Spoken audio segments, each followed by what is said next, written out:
Let's go. Squad up out the dojo. Yeah. Yeah. Legendary.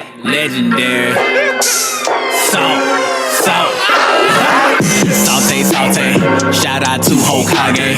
Rolling with my ninjas and my tribe, we beat a body. Welcome to the S.A.L.T Society podcast. Welcome. You know what I'm saying? Episode 3. Uh-huh. It's your boy Calvin Mart. I'm here with my boy J Nice the KB, Paul Atreides, DJ Kinect on the ones and twos. Round of applause for episode 3 of the S.A.L.T Society podcast.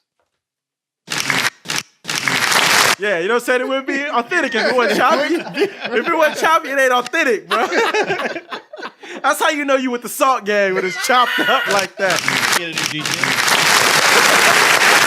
Daniel, what you doing?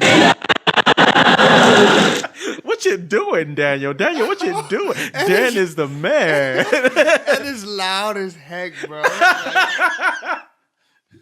Oh, snap. S.A.L.T Society. We got to test. Paul, is your mic turned up this week, man? Yeah, you know what? Is it turned up?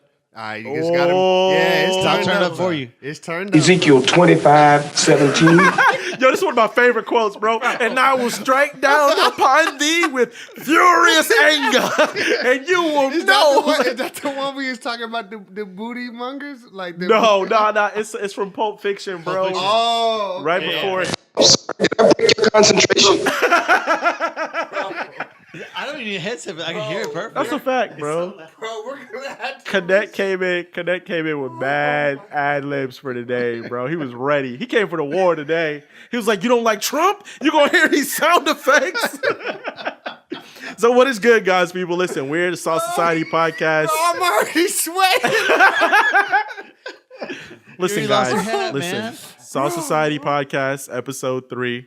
Calvin was introducing everybody in the room. What's up, Cal? How's your day been, bro? Bro, it's been. I was productive, man. Actually, I was real productive, man. And I was feeling. You know how sometimes you got your head down working and you feel like it's like almost like mowing grass. Like if you're mowing a big backyard and you're like going, depending on if you're going back and forth or if you do the square technique. And you cutting for like 15, 20 minutes and then you look and it feels like you didn't cut anything at all. Yeah. That's how I felt today. But then you start getting angst about like, oh, I got to get the next client or the next this and the next that. And it's like, really, it's about focusing on what is in front of you and doing that with excellence. Because the truth of the matter is, the only path to getting more work or more opportunities is executing the ones in front of you. Right. Because if you don't execute the ones in front of you, that actually blocks off from you getting more. Because, for instance, if you're in business for yourself and you don't handle clients correctly, et cetera, now those clients go tell other people that you do bad business. And so anyway, I really just that was my day of really just trying to have a thankful heart, grateful heart, and just work diligently. So, And by the way, it sounds like you said you put in all the effort into what's in front of you. It also sounds like you're talking about relationships too. Side note, continue. We starting early, son. Sorry. I thought we were just doing early. Sorry. Yo, and somebody put that on the comments that we didn't talk about our top 5 last week. we got you. So we got you today. We got you. I don't know who wants to get into it first, but before we do that, Yeah. we gotta have story time. Story time with Connect, So man. Connect, Dang, tell us Daniel. about So it's my turn, right? Let's go, Daniel. So I just went hunting for the very first time this weekend. Oh, I didn't know that. You told me you Yes. went hunting. I didn't know it was the first It time. was my very first time.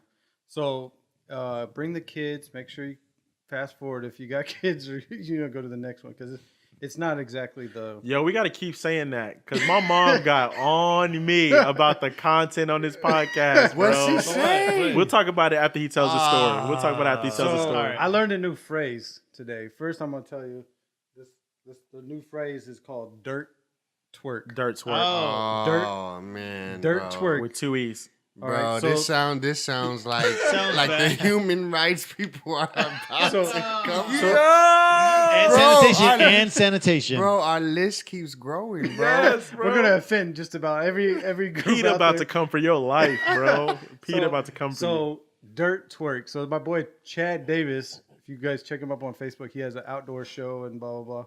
So he coined the phrase dirt twerk. All right, and I'm gonna explain what it is. And I experienced it firsthand. I thought it was a joke, right? So as he gives me a T-shirt, we go out to the ranch out in San Saba, out in the middle of nowhere. I had no phone signal, so we're legit like off the grid, right? Right. So I'm sitting in the deer stand. It's cold as mess, right? So first off, Wait, deer stand up in the tree? No, it's like this one. I don't know. It's a box. I don't know. A box. Yeah. So Sorry, non-camper. I'm trying to understand. No. You good? So this box that we crawl up into. So first off, it's like 32 degrees, and I just come with a DJ Kinect hoodie and a beanie, and that's it. That's all I got. I'm like, I'm ready to go, right? Yeah, you they're novice. They're Like, like, really? hey, you. That's all you're wearing? Where's your like cold weather gear and stuff? And I'm Yeah. like, what? We don't have like a heater or something? what is this? Right? So I'm sitting in the deer stand. All these deers are coming out, and I'm like, all right, just sitting there waiting. So the guy's like, all right, we're going to get you a big buck. So what a buck is like one with the antlers and all that junk. We know what a buck is, okay? So it's not Bambi, all right? It's actually a buck. Like it's grown up Bambi. So Bro, you I came actually from have a Bambi's picture of me dad. sitting This is next to Anheuser-Busch. Yes, bro. So I'm sitting there and like there's no big bucks or nothing like that. So he's like, you know what? It's getting late. We're about to have to go in. So why don't you just shoot that doe over there? And so I take it. So first off, Wait, so there was an abundance of deer. there was about 6 of them out there. Okay. So there's about 6 of them. And then so Wait, this is your first time, and they told you casually, just shoot it. It's fine. They didn't give you any instruction. well, the backstory is that obviously I have shot- weapons experience and Sure, just hunting. this is the I thought it was first different though. Yeah. Well, yeah, I guess a little bit. This is the first shot I took the whole weekend. So he's like, and everybody else had already missed their deer and they were shot. And so I'm like feeling the pressure. I'm like, I better not miss because I don't want to hear this mess when we go back to the cabin. Right, Gotcha. right. Gotcha. So I hit. Meanwhile, your hands are shivering because you're cold. Continue. Yeah. No, actually, they gave me a propane heater for the stand. So I'm like this. I'm like sitting in there with my hands on the heater, like I'm like making sure it doesn't get too close to the gun so it doesn't go off and stuff. So anyways, I'm like, I get the deer in my sight and then I shoot it right where it's supposed to be shot, right? Okay. And so what a dirt twerk is, so like what a twerk is, right? Nope. So a I twerk would is love for you to explain what a twerk Visually. Holla. so twerking What is is the dance this? floor where you shake your rump in a certain manner. What is it? A twerking. Okay. So what a dirt twerk is when the deer gets shot, Oh, no. it twerks on the ground in the dirt. Yo, Peter is So- about to kill. The stories told by DJ Kinect. So It's not going to be shot. Yo, animals. connect. So give the him deer- your Instagram so Peter can come find you, bro. Please don't tell me you're twerking next to the deer. So when at it's DJ Connect, DJ Kinect. So anyways, this deer twerks on the dirt. He goes, yeah, you killed it because it did a dirt twerk. That's how you know my you killed the goodness, deer. bro. So then it Man. jumps. Yo, I'm just glad that you're a Trump supporter, bro. Because I feel so much better about You're this right protected, now. bro. You're Yes. You can say what you want Hey, for the next 3 hey, years white at privilege least. isn't real. Yo, Let's white get privilege nice. ain't real. It ain't real. It ain't real. Oh, it's not real. He's No, not. not at all, bro. No, but I got sausage coming. I'm about to hang out. I got summer sausage. Phrasing, at Christmas phrasing, time. phrasing. He said- Steaks. Pause. He got that sausage. Dirt twerk. He I got that sausage coming from he the said- dirt I twerk. said that- he said he got that sausage coming, bro. That's pause. Hard pause, bro. Break the DVD. Don't even pause it, bro. Just break it. Yo, so right. I didn't know that. Thanks, Connect. You know what I'm saying? So yeah, so next time you hear dirt twerk, you know what you're talking Next about. time I And it stop by like hey, it Cabela's. who started it, you said? Chad Davis off of it's CMF. Go to see Chad Davis. He got his own outdoor show. And all that. Okay. Oh, so this is like his profession. Like he's legit. They also, Okay. he's partnered up with a guy named Pigman. I guess Okay. he I've kills heard of that pigs. You've heard of Pigman? Uh-huh. Yeah, I guess Pigman's like one of the #1 outdoor shows, Yeah. people, whatever. So yeah, this guy's like, let me borrow his gun because I didn't bring a gun either. I just brought my Glock. Like, let's do this. You a soldier, bro. Like Bro, you so I don't trust no nobody. Like, gear. I just got an extra gun. Like, you don't know what they did with that gun, bro. They caught a body and now they want you to hold it. They're like, So- yeah, shoot that so deer right after- there. Yeah, I see afterwards, it too was many even movies worse. for that one. Because I had my Glock in my side in my truck because I always have my Glock in You there. sound like a gangster right now. Go ahead. Well, What else? Well, Connect's like, career. Connect's like, you know what I'm saying? I went to the hood. I had the strap on me. So the, Little mama was walking through. I hit her with the Glock. so the And I back got that sausage coming. What else, cuz? so I had to take the deer to the processing center, right? So the back of my truck looked like Wait, a what is Mer- that? So you take the deer to where they chop it up, put sausage together. Oh, they do that sticks- for you. Yeah, I ain't doing that crap. You can do that, yeah. Well, wait, did you have one of those cages on the back of your truck, or had it sit in your truck? No, I had to sit in the bed of my truck, so it looked like a murder scene on the bed of my truck. So like, Bruh, we violated. Bruh. Bro, so anyways, We gotta. the Catholic Church, the PETA. Who else is coming after this show, bro? How we gonna? Hey. How we gonna segue from chopping up the deer? I bruh? don't know if Kinect says he want to ride back in my truck. Like, no, No, bro. You know what that means? That's he just called a body, bro. Bruh. and not from one of your battles either. So who? Nah. So who's gonna start this conversation? No, let's start off? this conversation, bro. Let's start the conversation about why Connect's wife don't want us to do the podcast no more, bro. Let them know what it is, son. Yo, shout outs to this young lady. I will say I support want her no business. parts of this, bro. I would just say She I sounds support lovely. business. She's amazing, bro. I've aided her dinner table. I've That been in says her a lot, home. by the way. Yeah, Says a yeah, lot. bro. I do not. This is another thing, right? So me and Paul at our place of employment, like we get a lot of people who would like just like, oh, I made this for you and bring food, bro. I don't eat fan food, bro. No, I do no. not eat fan food, but that's I the will. first- please. If he gets roofied, he's too big to carry. I can't do that. Oh, Man. that's a fact, bro. Somebody tried to Cosby me, and Paul got to carry me out. We in trouble, bro. Keep the change, you filthy animal. Bro, he's rapid fire today. Yo, he's on point. He's- He's on point, bro. He got the Glock with him. He ready for it. He ready for the war. Bang bang. But yeah, I don't like food, bro, that people bring me. Yeah. And it's trauma. So what happened was when I was a kid, bro, all my cousins would stay at my grandma's house a lot, and we would have like food in the morning, right? Chitlins. So yeah, and I'm the only boy. So I come in one day, my grandma has some Honey Nut Cheerios for me. I eat the whole bowl. After I eat it, they laughing, and I'm like, what happened? They're like, we spit in your cereal before you got here. Bro, I was my soul hurt. Oh, so I was God, like, what? bro. I'm gonna get back at I know them. you boxed somebody, bro. Nah, bro. Somebody Nope. gotta This is what I get- did. I sprayed Lysol in their soda. And my This grandma. was before Christ, right? No, I didn't know. I was young. I'm young. I didn't even know Yeah. that Lysol could kill you. Like I Yeah. thought, like it was just gonna be a funny taste. You know what I'm saying? And my I didn't know. I didn't know it was attempted you need murder. a hazmat suit afterwards. yo, is that it's not manslaughter if you do it by mistake, right? What do you call that? Bro, It you is would manslaughter. have. Bro, you That's would manslaughter? You wouldn't have been tried as an adult. Nah, No I was a worries. child. I was a child, bro. And so it's all good then, right? my cousin opened it, smelled it, of course, and went and told my grandma that I did it. My grandma beat my behind because she was like, you could have killed her. And ever since then, I just don't mess with people's food. Like, unless I see them eat it, don't bring me no So food. you got bro. humiliation and a whooping. That's facts, bro. Bro, that's Whoa. not right. This You- is I'm with definitely- your lesson, and I've always And been with you it. ate Although somebody's he's always talking spit, about bro. poison testing. Here's the thing, though. Yeah. If I want you to eat my spit, by logic, Okay. I'll eat my own spit to get you to eat my spit. Yeah. That's not poison. But now I'm old enough to put hands on somebody who's spit in my food. Gotcha. Like back then, I didn't know. Like is I'm like just worried about therapy dying sessions. now. You know what I'm Yeah, saying? now It you're is. worried about poison. I got you. Yeah. I got Every episode of the Soul Society podcast now is like therapy. Calvin Listen, said if you- that, bro. if Hey, you he'll need to- eat at your table though. If you I will. need deliverance, listen to the Soul Society podcast. If you know anybody, You might need to if you're fast struggling forward. with- If you're struggling with your faith, if you have childhood trauma, Yes, yes. you might need Yes. to fast forward the first like 8 minutes. even if Yes, yes. you know, it's pretty soon enough we're gonna have marriage issues. Probably that we Yo, gotta hey, work out. Colin Trades was in the Yes. car talking about this, bro. Was in the Listen. car. He's like, I want to bring up marriage. We're gonna talk about this. I'm in eventually. the spirit. I'm in the spirit. So yeah, man. Paul, Connect, you weren't the only one, bro, that went through. My mom hit me up after church. Yo, by the way, at my church now, the Soul Society podcast is the running joke in a good way. In a good way. Okay. So like, my mom was like, I can't believe you got on there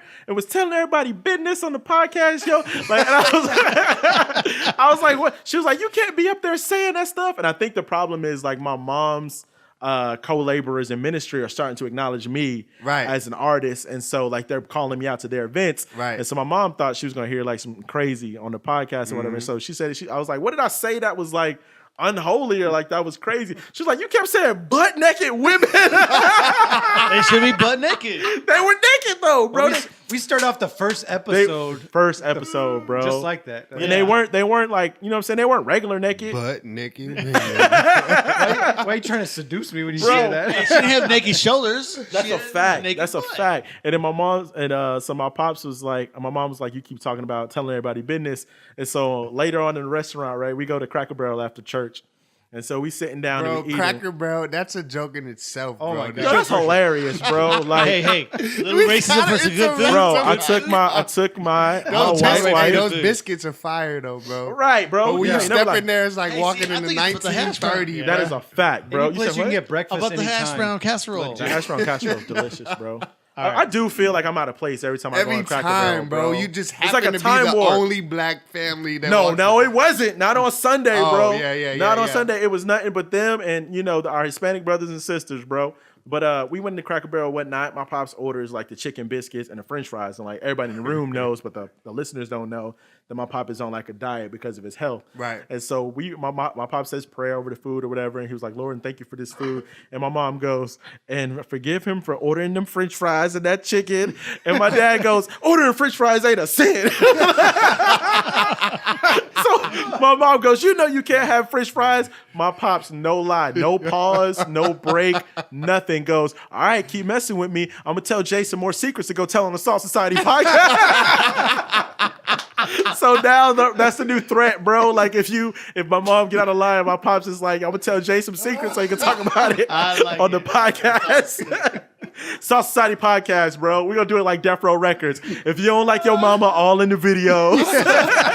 Come to Salt Society. Come to Salt Society. Tell us about it. That's awesome. Bro, so what's up? What's up with this top five? So Let's how we go. gonna do this? So we said we was gonna break it down. Top 5 all time, right? Your Yes. favorite, right?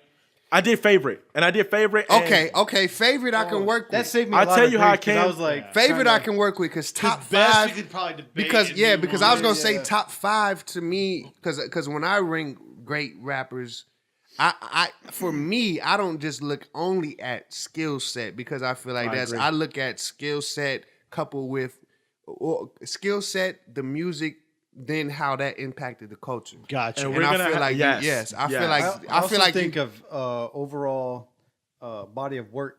Like if you just Body showed of up work for like too. two How about we do albums, this? Before we give our top 5s, we'll give the precursor to why we selected the artists we selected. Sounds good. And we'll move from there. And side note, we got to have another podcast about the top 5 battle rappers. Because me and Street Hymns got into something this weekend. man, I would He love to texted have me, bro. Street. I would love to have Yeah, I him texted him come today. on He there. said him and Dre gonna come eventually. They taking care of some stuff. Yeah. But Street Hymns was upset because he wasn't in my top 3 pins in battle rap. And I was telling him, I was like, bro, you're getting there. It's just that the only thing that the people I have in there that are above him is they Time. have consistency. Like from 2007 till now, which has almost been a decade, when Street's only been battling 3-4 years. So I mean, no, on cam. So But shout out to Street Hymns. That's Yeah. once again. he get Salt mad Society. free primo on this I know, podcast, on the bruh. promo on this podcast. All the Salt Hey, he can Society be salty crew, about though. that. You know what I'm he saying? can't be salty about that, bro. Pass on the salt, okay? No But he salt did tell for me the to tell y'all, shout out to y'all and thank everybody who's been giving him the love and thanks for playing his freshman freestyle. So if you want to hear that, go back to episode 1 of the Salt Society podcast and you can hear some more stuff from Street Hymns. So and we stuff got of that co-signed nature. by Street Hymns to listen. We got co-signed, bro, by him, Dre South. Somebody else hit me. Oh, DJ Born Again from 210 Holy Hip Hop. Oh, what's he up? shouted out us and said he told people to tune in so that they can hear our top 5. So we got a lot of love. Jennifer Fulweiler, we were there with her at the Catholic channel Yeah, yesterday. that's gonna be lit. And she showed everybody, she told everybody to listen to the podcast and said she's gonna come in and clear up some of these misconceptions we have about the Catholic Church. That'd be great. Ooh, That'd be great. What's up? I'm down. I'm Ooh, down. hit him with the sound effect. I like Yeah, that yeah, one. yeah, I I like it. that's a bar. Okay, There he delayed goes. sound Yeah, effect. yeah. All right. Praise God nonetheless. Praise God nonetheless, man. Just imagine. So yo, it. let's start with Paul, and then we'll can go only clockwise, bro. imagine. Oh, yeah, mine will be the easiest because I'm got the it? casual of the group. So. Okay, let's go. And by the way, casual. I Give mean, us your like- reasoning for Yeah, your top absolutely, 5. absolutely. So my favorites are from influential to me. Okay. Being from Austin, being music being like, I guess you call it my third passion because it goes entertainment wise is gaming, movies, music. So I'm definitely that fringe person. You can ask me like about pop culture, like, oh, I know these things because I heard of Right, these. right. So my favorite five, not what I think are the best. My favorite five are it starts with Eminem. Okay. Is this in any order? Or? No, yeah, it starts in order, top down. Okay. For what he did for the culture, and again, so he was a switch from just gangster rap to I'm saying something else, and it was a lot of and of course my age, the controversy. He's 5 years older than me, so like when I'm hearing his music at that period, and Wow, I didn't and even stuff think like about that. So Yeah. it's 5 years off of me, so I was right behind him. Okay. Coming behind that, musically, not lyrically, it was a big deal to me when I heard the Chronic. So I know he's not on anybody's list. Dre is for me because musically, what I heard sonically, it sounded the way it sounded to me audibly. Like I love that whole album. Okay. Musically, so probably more for a producer than a rapper. Although you know what, I love it. I do love his tone. Like, yeah, his could've- vocal pitch vocal and his pitch, he projection, could've- bro. Yeah. Facts. Big miss on Nate Dogg. Like, man, he could replace Nate Dogg, do people's backtracks. Like, Yo, that's kind of I love his accurate, voice. bro. I love his voice. Yo, West Coast gonna kill you for saying that. Sorry. for Yeah, saying what? For saying that he could have replaced Nate Dogg, Well, bro. Nate's not around. They're gonna get you out of here, Nate's bro. not around. That's true. It's true. It's true. Come on. It's true. Man. Come on. I didn't say. I didn't say Yo, go. this is his list. This is I his didn't list, say go bro. redo Nate's songs. I said don't let You better pray, bro. You don't need Drake. Anyways, The beat hey, back look, on he's the on my road, list. bro. Dre's still on my list. Okay. period. Okay. All So right. Eminem, Dre, and without Dre, there's no Eminem. So. Right, for sure. Facts. Nas. Okay. Again, somebody else who was saying something that just was on the forefront, and one of those people again. I think you find artists who, well, for me, for being more of a casual, finding somebody that not everybody knew about, somebody who is saying something like the song "Daughters" and stuff. Right. Just reaching out, and hitting me differently.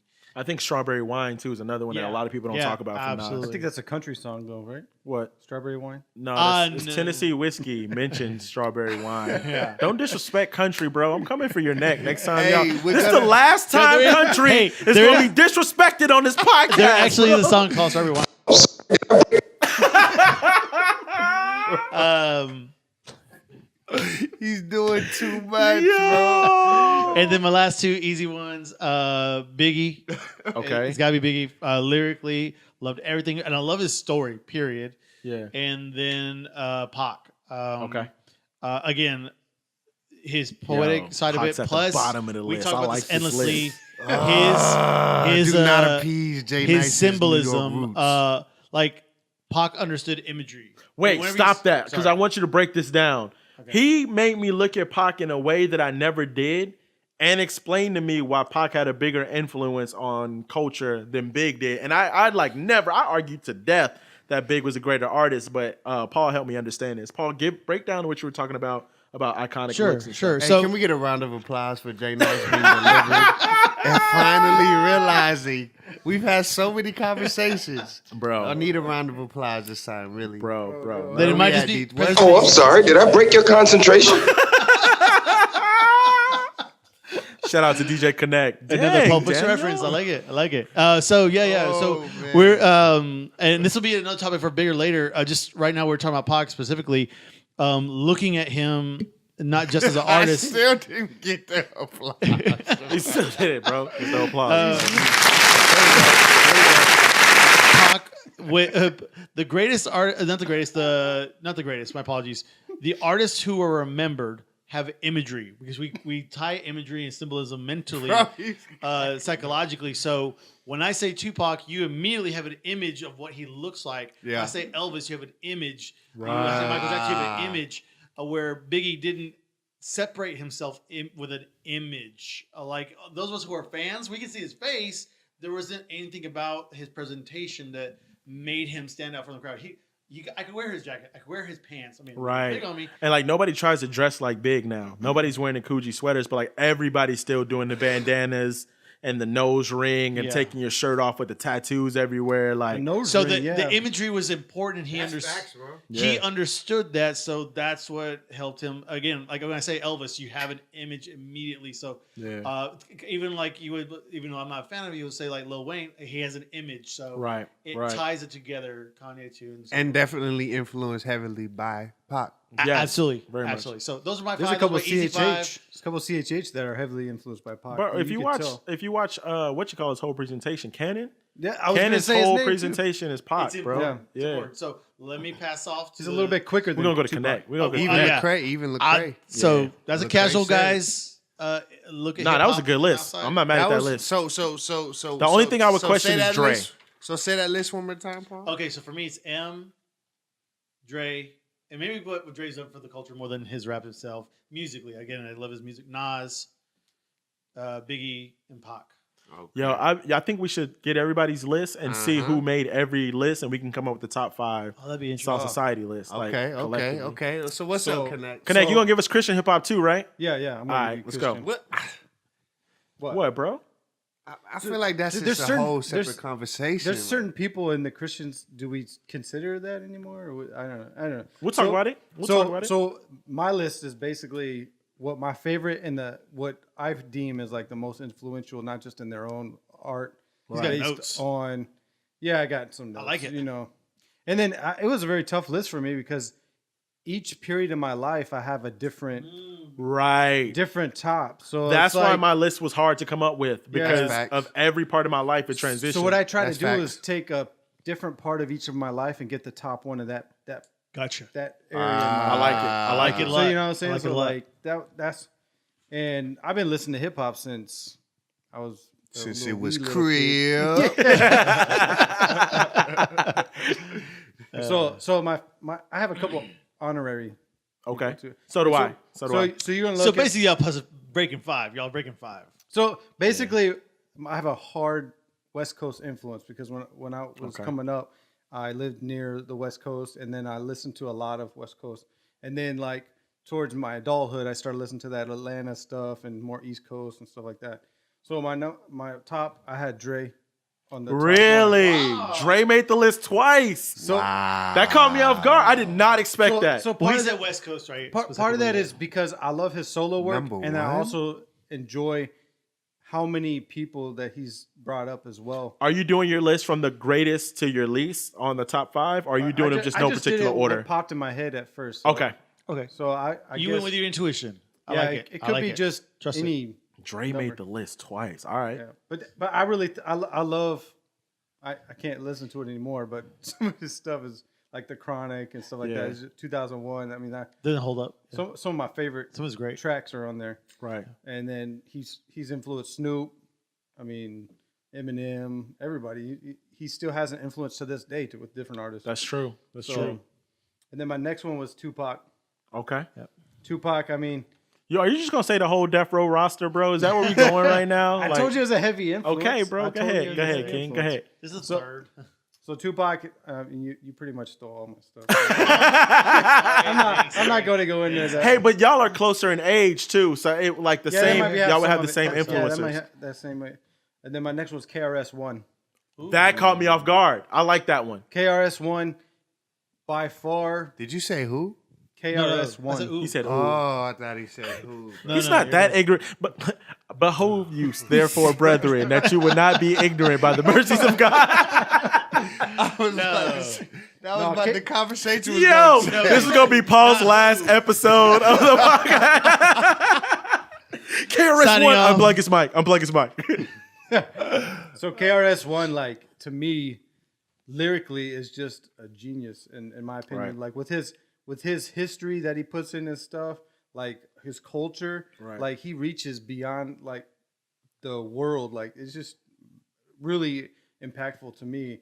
And coming up as a kid, I really listened to like different things that he was saying, and he to this day he's still very intelligent and very, very mindful in what he puts out. Yeah, So I mean, he might not be the most popular. popular, but I really think that he's just, you can't go without knowing a KRS-One song. Nobody's gonna think you're ignorant if you No, put it's a great pick. KRS-One in your top 5. Nobody's gonna think you're ignorant. They may not be in everybody's top 5, but Right. nobody's gonna think you're ignorant. Hey, KSR1, hey, So happy. this is where it starts mumbling a little bit because I have Busta Rhymes. Nah, Busta's phenomenal. Busta Rhymes is Busta's like, phenomenal. His flow, He's in my top 20, but anyway. his flow, and there's heavy influence because I love that type of real quick rhyming and stuff. So I love that type of style that he has. I don't Right. like his newest stuff because he's trying to do that mumble jumbo crap. Right. But- Mumbo jumbo. But he's really influenced me. And then I have a tie for like 5 with 4 different artists. Is that? Whoa! Whoa! Singing for him. Yo, if it's NWA, I'm throwing this microphone, bro. No. I have. See, I didn't think so- groups. I couldn't break them apart. I was like, I thought about that. For my Christian hip hop list, that's why that was hard. that 'cause was I my wanted to next do question. groups. Are we doing NWA groups for or are we me- doing individuals? So that's why. NWA, that's I didn't kinda- get the Their Genius till I got older. I was That's like, a fact. then I understood. So- If we do groups, I we have- have to like put the. I don't know. Go ahead. I have- It's your list. DMX Okay. or Ti Okay. mixed with a little Tech Nine and Snoop. Okay. So that Okay. those are my most favorite artists. So if you had like a top 10, all of those artists will make it Yeah. into your top Yeah. 10. Okay. I'm leaning more towards DMX being the top 5 because DMX. I love that. I love that dude. Yo, we need to soundbite that bark, bro. Every time he says something. wait. He's still in circulation. That's not like That's a still fact. infringement. Yo, you know what caught me off guard that I didn't know the other day? I did not know that Sheik Luch from the Locks sung the hook on "Get at Me, Dog." You hitters want to be killers? Get at me, dog. That's Sheik Luch from the Locks singing that hook. Like I was like, that's a bit of hip hop history that's important. That's history. yeah. Google it. Google it. Hey, we so what's gonna up with go your see- Christian hip hop list, bro? So this is just what came to my mind. Same thing, kind of influential overall. West Coast. No, Okay. this is when I moved on, and I wasn't on the West Coast when I started listening to Christian hip hop. Okay. So I put Lecrae Okay. because Real Talk was one of the most. My Real favorite. Talk is a phenomenal album, and nobody mentions that when they mention Lecrae's great albums. That's his first, and it's the most classic. Yep, and it came out Now 2003. sonically, I really in like it. 2017, sonically, it you can tell it's a little dated, but it's dope because most of those beats he made himself. That's what I was gonna say. The doctrine was great, and he made those beats I himself. wish you would catch me on the streets in 3D and never see me. To me, it's like Yeah. one of those, B, one of please. those timeless. You would come in to appease. We Albums. came Yeah. to spit these Spiritual soliloquies. like killer squeeze triggers and and he hammers comes clap. Yeah. Hey, That that album reminds is me fire. of T-Bone, bro. Yo, wait, let's talk. Let's not. I bet you that's on his list. I'm I sweet bet like you it is. cinnamon when Why I'm call spitting me These out? lyrical venom giving rappers the blues like denim when they're killing them, filling them with them. Yes. T-Bone was fire, So bro. T-Bone is number 4 on my list. T-Bone's number 4. Okay. Yeah, T-Bone got to be in there. So T-Bone is West Coast too, so I really dug his style and, Right, his quick right. quick rhyme schemes. And then number 2, I got Cross Movement. I don't know if we were doing like groups. Nah, or you can do that. That's acceptable. I mean, Cross Movement to me is like, if not the most influential. Facts. And that was one of the very first songs that caught me. Was that Human Emergency Human album. Emergency album was like. I put Because that if in. there's no cross movement, there's no Flame, there's no Lecrae, there's no Truth. Tripoli, there's no Truth, there's no Tadashi. Like, I get it. I get your list, bro. Okay, and then I put K-Drama. Really? Now, first of all, I respect K-Drama. Now His work in our genre is so unappreciated, bro. I think So unappreciated. he has produced or been on everybody. Yeah, that's true. Legit. Like he has a Grammy nomination with Lecrae. Yep. Everybody For you love, producing. K-Drama produced a beat for him at some time, Yep. Yep. So I mean, I really myself. enjoy him, and it's kind of like biased too because I know him and I really appreciate how humble that dude is. But that's what makes and him a just- great artist. Yes. And K-Drama's in another list I have on my top favorite performers. Like, so watch him live. Oh, that's facts, bro. Him, That is he's facts. amazing. He, That is he told me amazing. he specifically works on performing. I've That's all never he seen. works on. I've never seen somebody be able to stand in one spot, Yes. but have so much range of expression. If Yep. that makes sense. My Like, wife said the same thing. She, Oh, she my told that to God. him. She's like, "Your performance And is remarkable." another fire. thing I like about him, K-Drama, the truth, as far as The Truth, yep. him and the truth. S.O. is nice too. And S.O. S.O.'s Oh my crowd gosh. control is phenomenal. Oh my gosh, S.O. man, shout out to S.O. Follow him, S.O. the Kid. Follow the Truth. He's part of the 51210 right now. At Truth on Duty, and you know who K Drama and is at K Drama 513. Man, phenomenal artists, every last one of them. Humble people too. Yep. Humble. Yep. Plus, his Air Jordan. That Air Jordan was a classic song, and everybody remixed it. Yep. And then Show Baraka came out with the Kobe Bryant on him, like that. Like Yeah.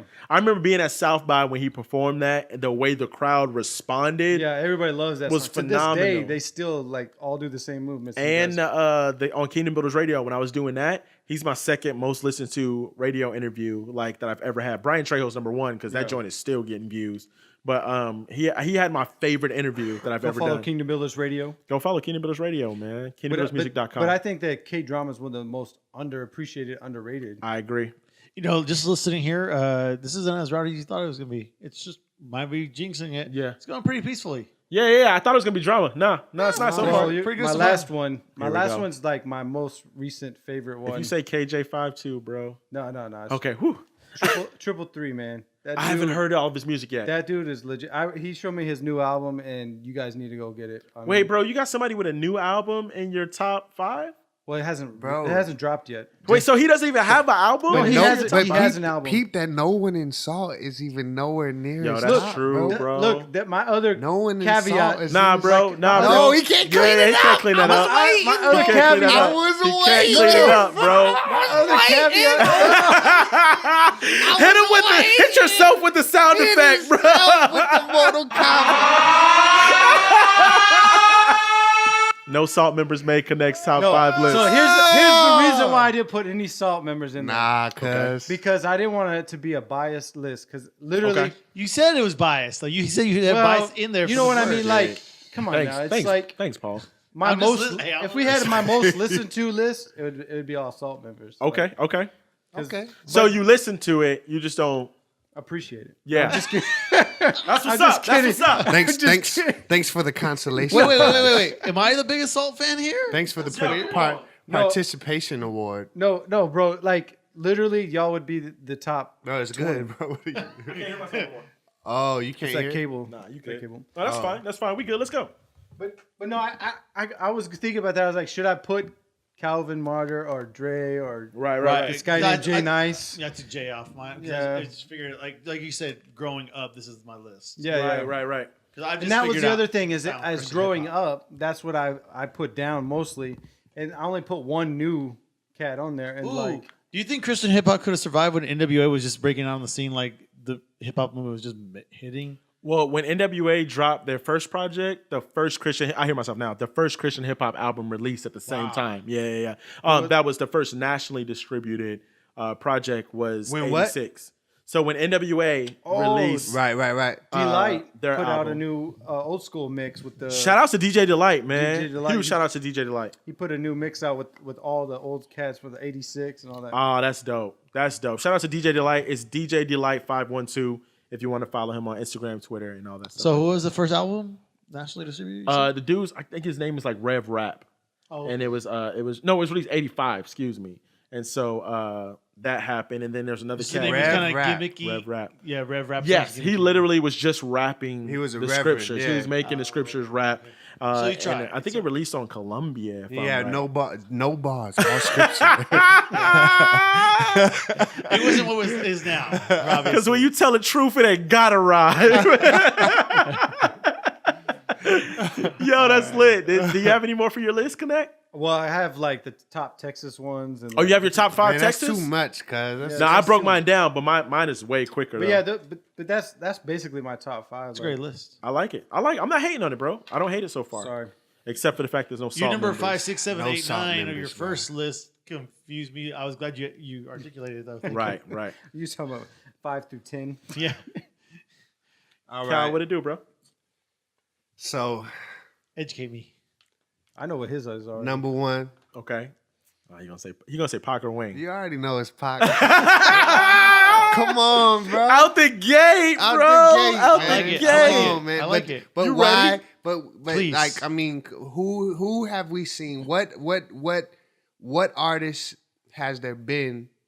Because I don't even want to just pigeonhole him into rap, you know. Right. Yeah. I think you have to, when you look at Pac, you have to put him on the same status as far as cultural influence as a Michael Jackson, as a Elvis. He is our Michael Jackson. Yeah. He had a Or bigger even- impact on me yeah. than Mike did, Yeah, and I'm you not know, a Pac fan like that. His leg, and like you said, it's 2017, and People we are still still with I his would style, his energy, his Yeah. spirit still lives on. I would contend, and let's see who we upset with this one.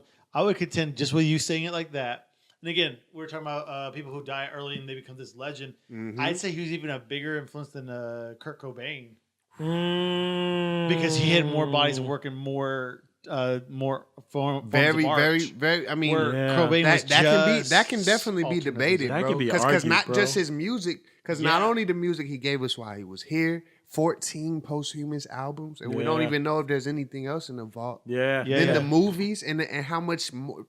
Imagine how many more. Even when you pull the stuff out and just look at it as The poetry. quotables from Pac, bro, that we had. Like my favorite, Come one of my on, favorite bro. quotables from Pac was "America eats its babies." Ooh, That yeah. changed the way Hey, I I had view that on my things. mix. I left that on my mix. You sure did. That's where I heard it the Yeah, first time. yeah. That's where I heard Yeah, it I'd the give you first that, time. absolutely. Wait till I get to my list. You know what I'm saying? I do remember that. Bruh, yeah. If you don't know what mixtape we talking about, Uh-huh. yo, Beat is Not Safe. Volume 2 is 3 Dose. of them. Dose. 3 of them things. And the third one's a classic. 3 of them things. 3 of them things. I did 3 of them things. Shout out to Chef Trez. Chef man. Trez. Found all We're of them gonna, on CalvinMonitor.com. we gonna have to talk. Yes, yes. Get them all. I got like 8 mixtapes. Gotta catch Yeah, up. and I think when you talk say like that. that, Pac wasn't just representing like the anger and the angst and the rebellion. He was also giving a deeper level of Yes, meaning sir. to people. Yes, There's sir. content here. There's depth. There's context. We're talking about a man who had this self-awareness and cultural understanding that he was about to head a political party. Like this Right, wasn't right, just right. He could have this been is, the you know. next Luther King Jr. Oh man, I honestly, Have you been watching that new I would show, I Who would Killed argue Pac? that he was. I haven't watched it yet. Have you been watching the new Netflix show? I Who haven't Killed watched Pac? it. I heard about it though. I'm glad you said it was Netflix. I was like, I don't have cable. No, it was, I got to There's get another one though that's like on TNT or something that talks about the death of Biggie and Pac and like how we still have. there's to a figure out lawyer what it is. looking for his murderer right now. Like he's backtracking everything, and I was looking through like the first 3 episodes, Right. bro. It was Yo, shady. and let me It's caveat shady. this No, really there's quickly definitely- before yeah. you keep on because I forgot that now that I'm thinking about my mom and everything, we do not agree with the messages that are shared by all of these artists. We're not co-signing these artists for those who are too super spiritual to understand that we're talking about the artistic expression and what they brought to Humans. the Right, culture. Of humans. and that's a great. And that's just we can put a pause on because I always love when we have these little sidebars Yeah. because that is, oh my God, we gotta address the elephant in the room. Yes. As Christians, as people of God, as human beings in general, we Mm-hmm. have to stop cutting ourselves off from things because we don't understand or don't agree or don't. I really question and kind of struggle with believing that people that say they believe in God, that they have faith with God, relationship with God, really have real relationship with people. Right. How are you loving Right, people if you right. can't even? I heard somebody was saying that like even like secular artists, you can feel the anointing on them because it's a gift that's given to them. Bruh, by he- God. Without repentance. Bro, how you gonna quote me, bro? He said, I heard someone. Yo, you ain't in his list. He ain't even giving you credit for the quote. Hey, the first time I Kinect met- is up on you, bro. Yo, Kinect beating you right now, 2-0. You gonna climb out this body bag or what, Calvin? You gonna climb out this body bag? I didn't know we were battling. That's his tactic. Guerrilla warfare, man. Yo, that's how you know. That's how you lose a battle, But bro. hey, didn't the first time I met you, I quoted Practice Mixtape, and you were like, wait, what? Right? How you gonna quote my bars to me, bro? That's twice, bro. Nah, but that's You down facts, 2-0. though. You down Really, 2-0. It's facts. Now, the Bible says that God gives gifts without repentance. The Bible also says that every good and perfect gift comes from above, from the Father of lights. So if we see people in culture, especially in the arts, the Bible, the Christian community, people of faith, etc., however you want to label it or call it, we struggle with the marriage of art and culture as Right, it pertains to faith, Well- how we're supposed to express that, what is right, what looks good.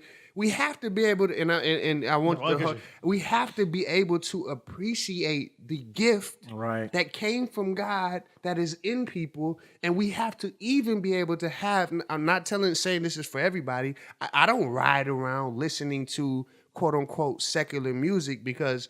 And that's a whole nother conversation.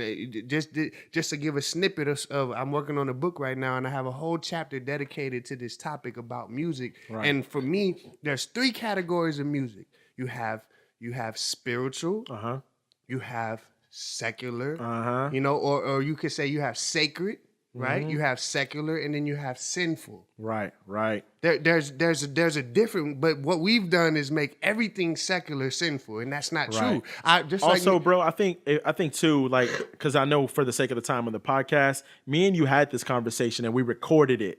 And so if you go to YouTube, you can watch this conversation that Calvin and I had. There's a conversation that says Calvin Martyr, J. Nicey Kingdom Builder break down the definition of music. If you Google that, you can have this whole conversation where he expounds upon his thoughts on that and the spirituality. And that's fact. So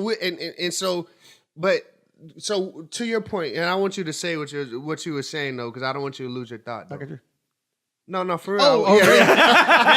Right now. Say it right now. Yeah. I think the issue there is that people want to label. They want to label it instead of just letting the art be what it is, right? And taking the wisdom and brilliance, like you're already hitting on, right, from those pieces. So yeah, I'm with you. Exactly. Yeah.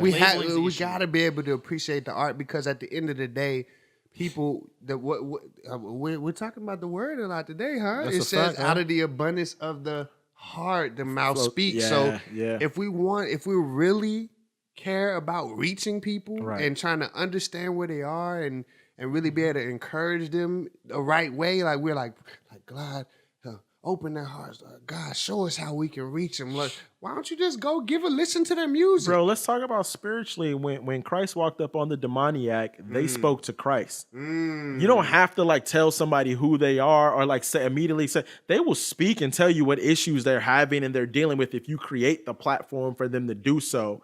And like just because like this is one of the things we were talking about in the car on the way here, me and Paul Atreides, is that we've had conversations with a lot of people that we don't agree with them, but we still appreciate who they are as a person. I don't have to agree with you to appreciate you. Facts. You know what I'm saying? I don't have to agree with you. Sorry, we had to give that caveat for the super spiritual people. All of us who are married in here know that that's true. But you can't turn down the Trump supporters' microphone. Yeah, we about to turn you down right now. Right now. And like you said, and even when you said when Jesus would show up on the scene, they already for one recognized who he was and where he was. But what it was that he was moved with compassion, and in many cases was willing to touch people in their infirmities, that caused them to experience the love of God. So that's that I'm very passionate about that subject. Yo, you know Calvin, you up on the church right now? 1-0. Oh, 1-0 Calvin versus the clergy. But back, wait. This is back, we didn't finish the list. Last week, Back Yep. to my list. Pac. You know what I'm saying? Pac is very number influential. one. Like I Okay, said, we get it. We don't. We're like done. I said, don't necessarily agree. I wasn't gonna say that. You know, all what I'm this saying? Pac worship, bro. I appreciate Pac. Number 2, idolatry. Number 2 on my list though, Jay-Z. Cuz I'm not mad at that. Jay-Z. I'm not mad I at feel that. like I said, I can't coming feel from my analysis of how I rank people, Especially after that last album. Yeah. Like he was already solidified as a legend, but that 444 album where it wasn't for this generation at all. No. I think it it was his wasn't. best album. That's the conversation that Paul and I had earlier. Is like when the Eminem has a new album coming out Friday, and everybody's nervous because the singles he released are like just they don't apply anymore. But Jay-Z made it to the top and looked down and said, "This is how you get here." Like he says it on the album. He said, "I'm giving you $1 million a game for $9.99." Yeah. By take the drug money and buy the Yes, hit. bro. That's how you rinse it. But you talking about buying real estate in there. He talked He talked about his fall. He his talked flaws. about buying art and the value and the appreciation of art. He talked about his transgressions causing his wife to be stressed and lose her baby. Like I mean, you might almost say that he's treading new territories, and maybe there's not another album like it. Right, and I think this is and his other best artists album. have said this. It's just that we've never heard it from our superstar. we've heard it from lesser artists. Like, but when you hear the greatest, like the most financially frugal rapper who still writes their own lyrics, I mean, still creates their own lyrics because he doesn't write, but say, this is who I am as a flawed man. And he talks about that in the Time magazine. We talked about that last week, but in a Time magazine interview, he talks about saying through therapy is how all of this came out. Right. Yeah. So anyway, back to you. Therapy is awesome. You know, I don't hate your list right now. I am a disabled veteran. I go to my therapist at least once a month, and it's very helpful for me. Yeah, I get very angry if I don't go. But real talk, I was telling him earlier, like, or maybe I text that. Think I texted y'all. Yeah, in you the text group. us all. Like Yeah. this is like this weekly discussion is my new small group. Like this Facts. is my fellowship with the brethren. You know, That's a I fact. look forward to this weekly. All right, so Confess your sins I got one to Pac, another. You know that we be healed. Iron sharpens iron. I got Pac, I got Jay-Z, Jay-Z. and of course, you like you said, Wayne. And Wayne, for me, a lot of people Please, don't hey, like. educate me, please. So Yes. are you? So where? All right, I gotta first say, like, what is your perspective of Lil Wayne? So it's a limited perspective. My limited perspective is this: like when I watch performers, Right. I should never look at your art and say I could do that. When I hear Lil Wayne, I'm like, I could do that. Really? Yeah, it never impresses me. Never impresses me. Okay. So Talk that talk, Paul Atreides. that's my biggest gripe. And then when I hear him do pieces on other people's music, Right. I find that typically he's not on whatever they're talking about. He's not talking about. He's talking about his own thing. I'm like, that's not what they were talking about. That at is all. true, bro. Later Wayne does that where he doesn't stay on topic. So okay. So that stuff. So you're talking about his features. Now, here's okay. what I want to objectively say. When I look at him objectively, I can say this guy was huge. I'm missing it. I'm the one who's not getting it. So please educate Now, me. I would say that did you doing the like from like. Well, I don't even want to because we got to remember you start with this. Have you listened to the music really, or what music of his have you listened So to? again, surface level. So if it's on YouTube, I probably heard it. Okay, so you never I've really definitely been done an it. avid I've listener. And I can help the gap out between you two. You have to listen What to it his is mixtapes. that when Wayne's height of his success was when there was a lack of lyricism. Right. And so you were coming out of your teenage years into your adult years. And so you grasped everybody who was like between the ages of 18 and 25 when Wayne was dropping all the droughts and the no ceilings mixtapes. Is like there was a lack of lyricism. There's a huge gap there. And so Calvin's age group gravitated towards the fact that he was clever and witty and had the wordplay and was doing what the previous generation did when there was none. Well, he was also influenced by Juvenile and Birdman and stuff like that. And I had when he first came out, bling bling. I didn't like him. Like to me, like his lines. Yeah, he definitely. You know what's funny is my favorite Wayne album is not even one that's heralded, bro. My favorite Wayne album is Lights Off. Lights Out. That's my favorite Wayne album, and that's when he's the first time he started like using vulgarity. I was surprised. Yeah. But the concepts of the songs where he actually had song concepts, he wasn't just rapping to rap. Right. Like, but he has this one song with Birdman about how he's talking about how kids fall into selling drugs. Mm-hmm. And like literally the song goes like this. He's like, say Lil One Side, what's happening with you, big dog? Yo, I need to talk about, and it's a dialogue between both of them. He's like, I need to talk about some serious spit, dog. Like what? Because I ain't had nothing to do with killing them. Slow down. I'm talking about some getting money stuff and how it's going to go down. It's a conversation about how kids fall into selling drugs. And so that album to me, like, and he starts explaining like New Orleans slang. Like he was like midnight. And I didn't know what that meant, but that's what they would call women with loose morals. You know what I'm saying? Wow. Like that Lights Out album was his transition out of childhood into adulthood. You know what I'm saying? Now that I'm thinking about it, because I know 5,000 degrees. It was 500 degrees. 500 degrees. See. Because I was a huge Wayne fan until the mixtapes. Yeah, when the mixtapes came out, he lost me. For me, like you said, the caveat to that too is I literally was not raised because like he was raised on hip hop. He grew up with hip hop. I didn't grow up with hip hop. In my household, I was in middle school when hip hop hit. Yeah, I literally did not listen. Like Lil Wayne literally was the first like encounter I had with. Mainstream hip hop.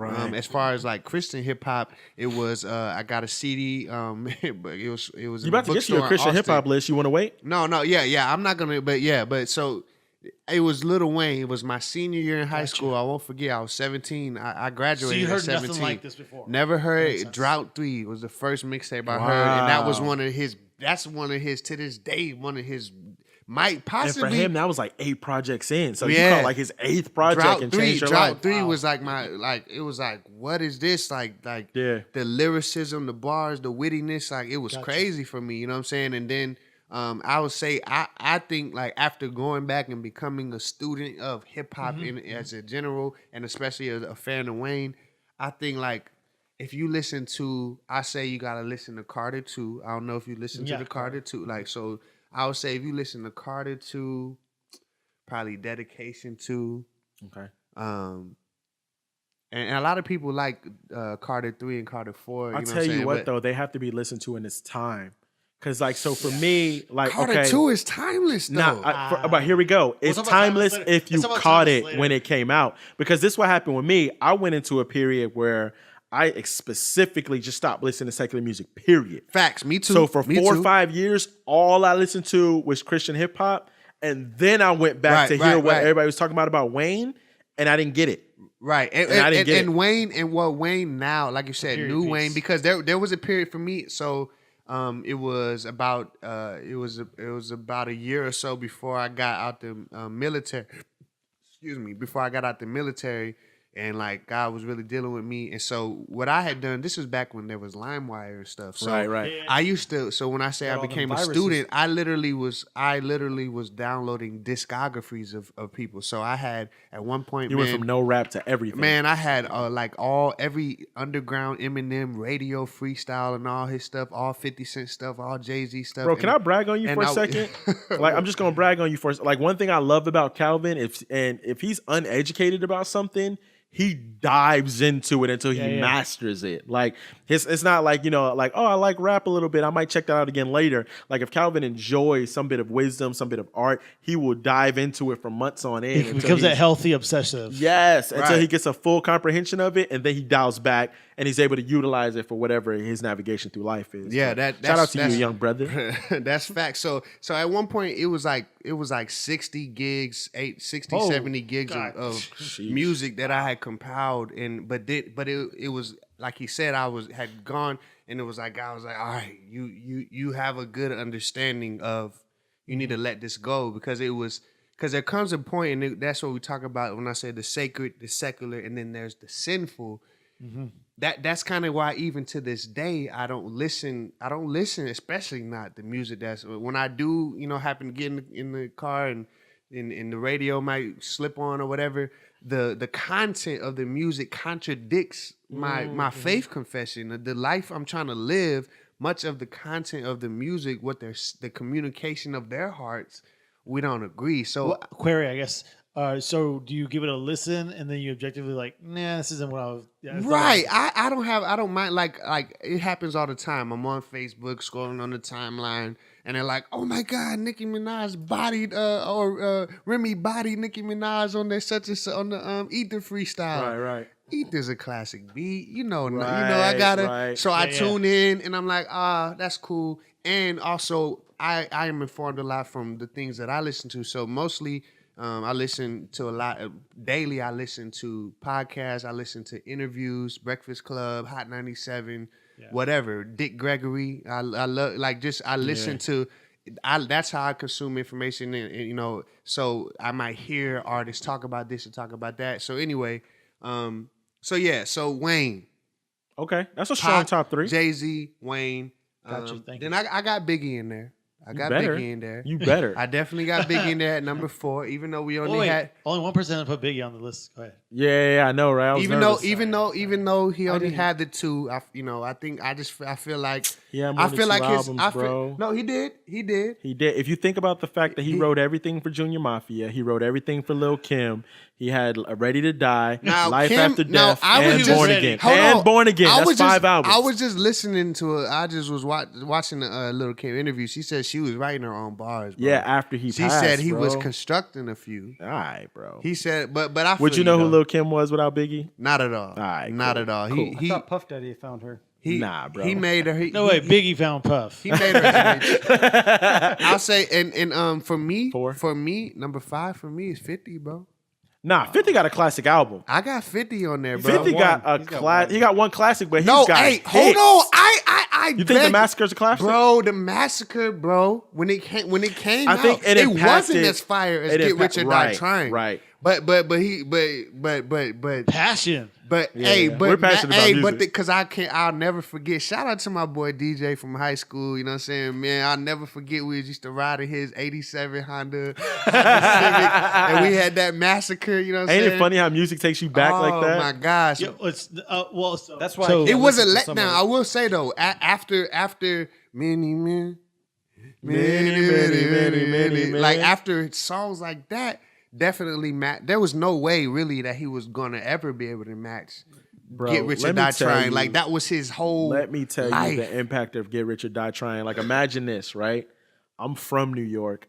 I was forced to live in Texas for 3 years. Yeah. 03 comes. I moved back to New York for the summer.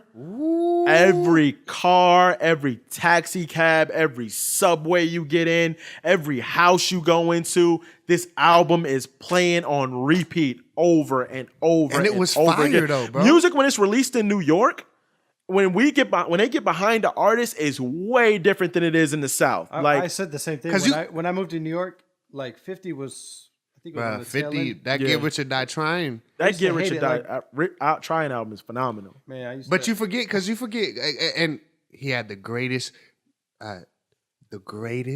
diss track ever. oh, You think so? Is there Which one, Teach You How to Rob? No. guess Is there any greater Game? diss track than Wankster, bro? Yes, bro. No, yes, I like As bro. far- the This is game's another debate. diss track to This is another 50. debate. Yes, bro. We'll debate this. When we talk, bro, We could debate. Let's debate this on another time. the Another time. impact of Wankster, bro, Wankster changed 50's life. it changed It changed- rules it like changed he hip-hop, ended man. job, It bro. changed Have we 50's ever life. seen Literally- anybody in somebody like You're Yes, talking about the 90s where people bro. were going back and forth with that. KRS-One's whole career was started off of it sparked battle this rap. Is a good, this is a good. KRS-One's This is a whole like other again, topic. the Just- bridge we is gotta- over. The just- bridge is over. we gotta Just talk- FYI, I was the only one with the KRS one on my list. That is true. That is true. Just We up to already, you. we already got But 3 topics for next KRS-One, week. KRS-One's The Bridge is Over Enough for started next battle week. rap. Can we park this topic? So there's two words you use in there. I want to just kind of park these. Timeless music. We'll talk about that another time. We've talked about it before. Yes, yes. We'll talk about that later. I have And a then big can we beef also with that talk right now. about not just timeless. Actually, we don't need to talk about it later. I just want to mention this. So I love studying the brain. Right. Love it. It's fascinating to me. I love it. So your synapses grows, and kind of like when people say you never forget how to learn to ride a bike or whatever. Well, because those synapses actually recedes. Keep that mic and then closer, King. It starts growing right back. Once you start doing the activity, you get better and better again. What's fascinating about music, because you talk about nostalgia, and we talk about this a lot, is what's weird about music compared to everything else that you do in your mind is it doesn't grow anymore. It fires when your youthful age between like 7 and 15, right. and it grows to a certain extent. And what's interesting about music, it's not naturally occurring. It's the art that comes from humans only. It doesn't occur in nature. I don't hear about waterfalls and crap. It only comes from us. And during those formative years of 7 to 15, like you can throw on an album from like the Chronic or something, it throws me back immediately back to those emotions and those moments. So I think it's important for our kids to have a wide base so they don't have such a limited view. Because it's hard That's for why me I to can't accept listen new to music. some of those musics because it does bring me back, and I'm like, Yeah, and I'll say the music I love now, I gotta objectively admit, It's because it sounds like music I grew up with. I'm like, so you just tap into if you think about it from 4 to 15 is when you get your taste for music. Like, and what's crazy is like, even if you think about you, right? Like with not hearing hip hop until you were 17 or whatever, but hip hop stole a lot of gospel and jazz and all the riffs that you were familiar with. Right. And then like James Brown samples and like Etta James samples. Yeah, you're Michael right, samples, because it was so like for me when I began to listen to hip hop, like the beats, it for me even to this day, like I love doing sets with a live band. Like, oh my god, because I love the musicality. So it wasn't the boom, boom, boom.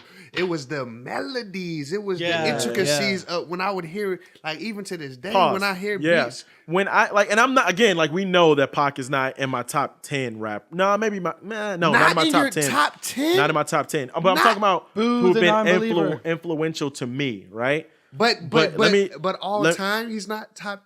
I can, for sure. If I had to say what's important to the culture, okay. But I'm saying what has influenced me, right? Okay. But still, and I'm not a Pac fan like that. But when I hear that, but wait, for him to be nice, coming from the Pac hate land, that's a big deal. Yeah. But when I'm anywhere, bro, like let's say it's completely quiet room or a completely loud room, and you hear that boom, boom, boom, boom, yeah, boom, boom, and that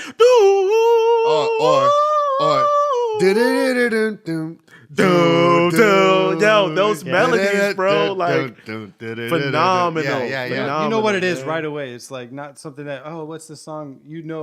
Or bro, when you hear doom, doom, doom, like you immediately think Ronald Isley or Biggie Smalls. Like no matter what age gap you're in, those first like 10 seconds of that song, it takes you back to wherever you were when you hear it. So when I'm whatever was when important. I'm at weddings and DJing at weddings and stuff, when I'm DJing at wedding stuff, to this day, 2017 in Central Texas, I still play Biggie and Pac. Like this, it's still there. And they've been dead for over 20 years. Yeah, and we everybody still play it. Everybody listens crazy. to it. You're talking about a redneck with boots and a cowboy hat, still rocking the Pac. Yes. So on the country station, the number one country station in the world, the show is Bobby Bones' show, and I love the Bobby Bones show, but because they're from Austin and they started off with pop radio, but they still in their country mix play Biggie, Pac, and Will Smith. Like, and by the way, you're talking about the guys in the Cowboy Boys. I mean, they're younger than us. That's true. Yeah. And that's very true. Still hearing. Yeah. But you said timeless records. Like, there's a lot of records that I don't listen to now that are current that I don't like every track. Like, there's a lot of Salt Society that I like every track. But like, we didn't make your list though. AC/DC Black and Black. Didn't make your list, cuz. Tell me a song that you don't know from that track. That CD. I don't know. Plenty. Yeah. So we're gonna talk about this another time. Yeah, we gotta keep it moving. I like where this podcast is going though. Because we do have two other topics out. So I want to get your list. You know, and we had those other. Give us your Christian hip hop list, bro. No, well, I'll talk about my Christian hip hop list later. Thank you. Okay. My honorable mentions, you know, because I didn't want to leave these people out. Eminem is definitely in there. Boosie. Really? Yeah. Lil Boot, man, Boosie, That's bro. funny, yeah. Yo, your wife when she put that post up and said I worship the Timberland man, but I twerked the Boosie. I almost died. That was like the best post I had seen in forever, bro. It's so funny, bro. Yeah, man. My wife is my shout out to my wife. I love you, baby. I told her we was gonna come for her life on this podcast, bro. We gonna let her. I'm gonna let her make it today. Hey, the rest of us need to go home. Yes, But yes. yeah, Eminem, Boosie, Drake, and Kanye are honorable mentions. Okay. You know, I feel like. Man, I want to debate you. I want to ask you about the Kanye one. But is it the same thing like with Dr. Dre for them? Like the instrumentation with Kanye. He goes overboard. Kanye is a whole. And he got a lot of classic albums. That's what I'm saying. He got a lot of classic albums. He does, but he's we over artist. Like he's super artistic, but I mean his first 3 albums are classics, and we can't debate that. Bro, classics. We cannot debate that, bro. What you can't take, after his third album, you can. No, 808 and Heartbreak was his 4th, so his first 4 albums. Yeah, 808. Can you include Kanye's producing of Jay-Z? I mean, can you include that on there? Nah. Well, I mean, he's how many platinum albums? Well, I mean, has you he give me produced? other people No, credit. wait. If you think about that too, if you add his production, Yeah, 'cause He's that's not responsible for fair. the It's sound of not- our culture. Right, it's like, not even fair if you Well, add wait, the I production. think you think he's do a better because we producer. included Dre for that. That's what I'm saying. So think you do. what Dre is to them is what Kanye is to our generation. Facts, bro. Yeah. And Because of the Boosie, production hey, is what even Pac most was to important. the By the way- to us, that's That's the Boosie's cleanest that place to you've this, ever given me for Kanye. Thank you. Yeah. Yeah. Like that makes perfect so much sense. bruh. You know what? So I've never now given you can Boosie a understand- chance, bro. Boosie, because well, he's I would- the simplicity of his music is what I don't like about him or bro. Pac. I didn't give him a chance back in high school. After I did start listening to hip hop, all my homies used to listen to Boosie, and his voice used to It was annoying. yeah. But when I was in the military, and I had been through some more life, you know, and some more pain, like the time my most painful. So I gotta hurt period to of like life, it. Sorry. No, but my most painful period of life, like I was listening to Boosie during that time, Yeah. and man, like it was then that the voice, I got past the voice Yeah. because man, his music, it was very Pac-esque, bro. Now, see, but after that Very list, I gotta Pac-esque. hear your Christian hip hop list, bro, because I want to hear how that Christian- transcends. We'll talk about it next week because I haven't put much thought into it, but I will say the truth is definitely at the top. Okay, for we'll me. talk about it next week. Truth We ain't gotta jump into it. We ain't Yeah, gotta because jump I into want to it. hear yours, and then because I feel Nah, like because we'd have to jump into mine next week. all right, Because I feel like mine's gonna be debated on every. all right. on every So standpoint. we'll pick that up because we're always that's a gonna talk teaser. about hip hop. Hey, Yeah, make sure yeah. you We're hit it always next week. just give us one. We know From Biggie's which list? We know From which Biggie's list? your top, right? Yeah, Biggie's my number one. My Biggie's- number one. and that you. I mean, that No, Calvin, you could probably guess my first two for sure. I don't. I don't even want to get into it. I don't want to get because like you know what we could. Do you want Well, I'll say we can save it because I did want. or do you want to do this whole podcast music and the next podcast we get serious again? We could talk because I feel like the question we had talked about the fatherlessness and like I Okay. feel like that is a perfect segue. Like how how does fatherlessness play into hip hop? Like what's the marriage between? So let me that? give 'Cause we you started- your platform then, and then Yeah. you take it over from here.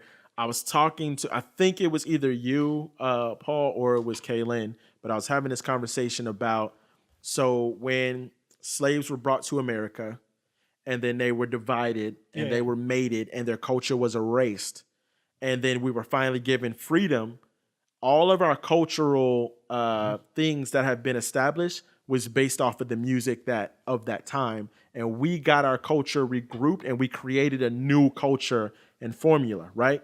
Case in point, we were told to sit in the back of the bus, right? And then as we were growing up, the back of the bus became the cool place to be. Facts. When we were brought over here, like black people created country music, rock music, hip hop, jazz, and we utilized the people who were the loudest voices or the most influential voices in those cultures to rear us because we had no patriarchs.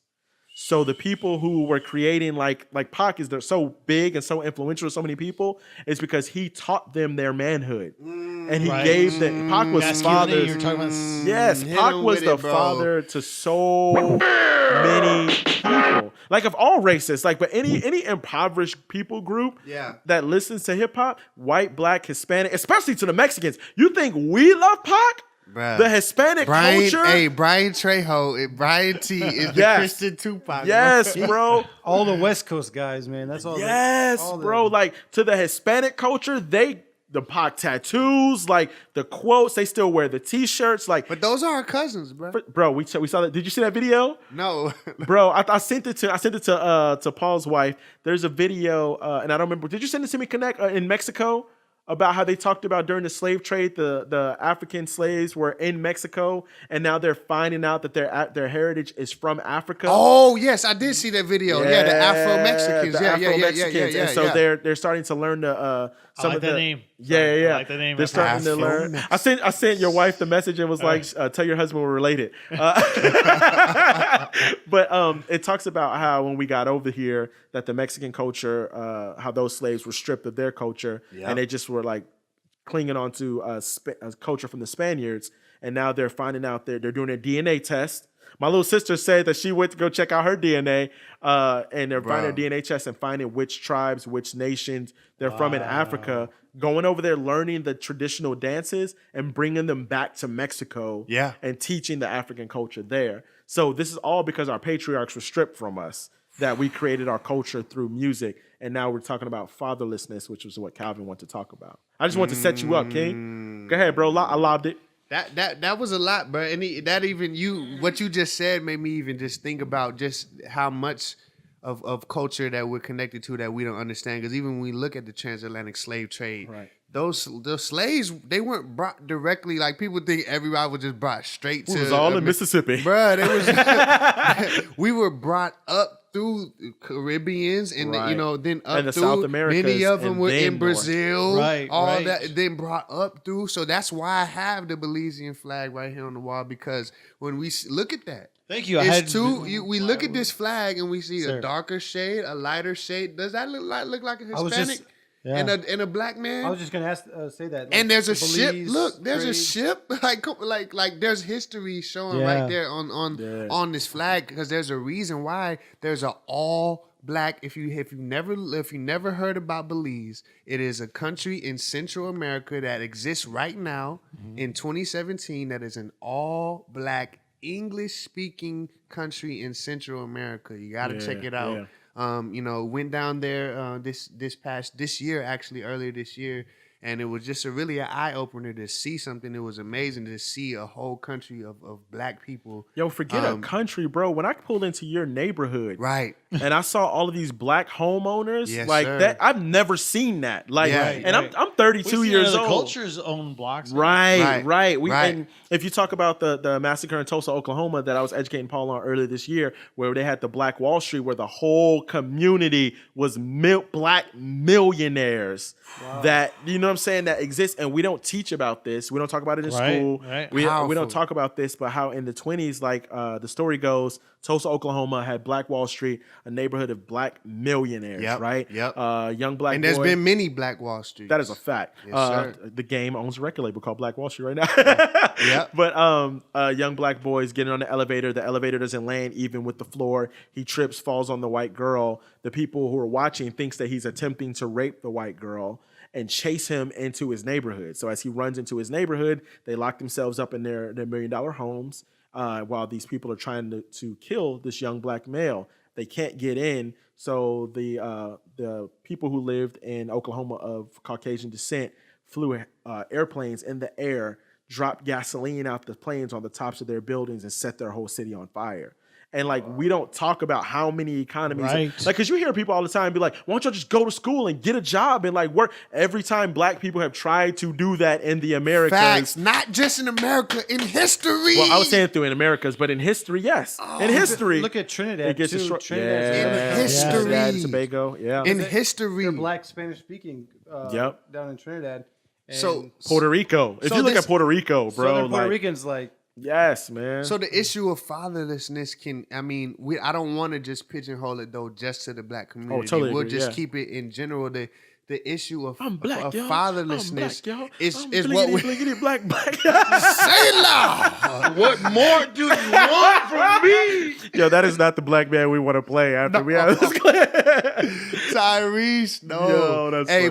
but the issue of fatherlessness is synonymous, really, to me with what we were just talking about being snatched from your home and being stripped of real sense of identity, knowing where you come from, your DNA, all those things. Like fatherlessness, I would say that when we hear some of the music, and even when you talk to guys that were raised on hip hop, the people that identify with hip hop, if you will, the heart, the spirit of hip hop. It is very much so married to fatherlessness, because it came on the heels of Reaganomics and a mass exodus of fathers leaving the home to go into the prison system, into the modern day. If you watch slavery. the Netflix special, 13th? No. If you haven't seen, watch the 13th first. Watch 13th. Watch it a couple times. Then watch the Get Down. Then say la and watch it again. Watch the 13th. That changed my life. Changed my life. But then if you watch the Get Down, I watched it a couple episodes, but it was Yeah. Here's the crazy part about the Get Down. They actually shot it, and the buildings they use in neighborhoods was in my block where my dad grew up, where I went to elementary school. There's a park that they actually shoot a scene in that I played in as a kid. Wow. And it talks about things that so I'm from the Bronx, right? I didn't know why I lived in this crack infested neighborhood. I didn't know why I lived in this impoverished community. And it explains it. And it also explains how a Hispanic father was trying to gain a political power in order to change it. And there's this scene, the first episode, and I want to sample it, but you know what? I'm not even gonna say it because every time I say an idea, somebody steals it. But there's a scene on the first episode that is phenomenal, and it talks about this man trying to build a new community for Caucasian, for Hispanic, for Asian, and for Blacks. And then when you watch the evolution of hip hop, it gives the now I minute seen details. the evolution of hip hop is fire. It gives the minute details of like how fathers were taken out of the home. So like you want to equate hip hop with the fathers? Well, we were just exploring the marriage. Yeah, the link. I can see where it's the linkage and how hip hop can bring up a culture because of the fatherlessness and how they influence people to raise and part of the reason why different cultures have a certain idea of how they should be when they grow up. Like you said, the Polaroid made you think that you had to be a certain way. Right. So that hip hop is growing people up, and that's why they're stuck in that rut. Right. And then also it comes over to CHH. Yes. It says he's the father.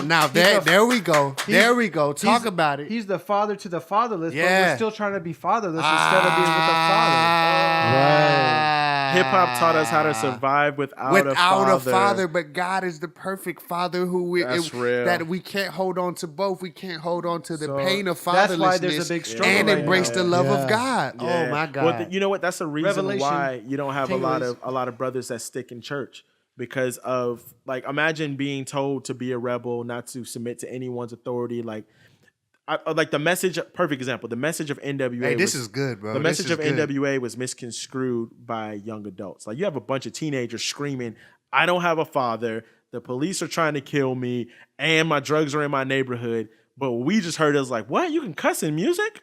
Right. And we ran with Right. that. Yeah, you know what I'm yeah, saying? yeah. And like, I don't think they were purposely, intentionally going, No. I'm about to change the world. But I think they were young and God allowed it to shine a light on what was being done in a community. Well, I mean, there's a lot of things that came from that. I mean, Yeah. LA, I mean, how many, like, I look at the riots, like I watched, Right. is it 1992, I think is a special on the riots and how it built up to the riots and what could have been prevented.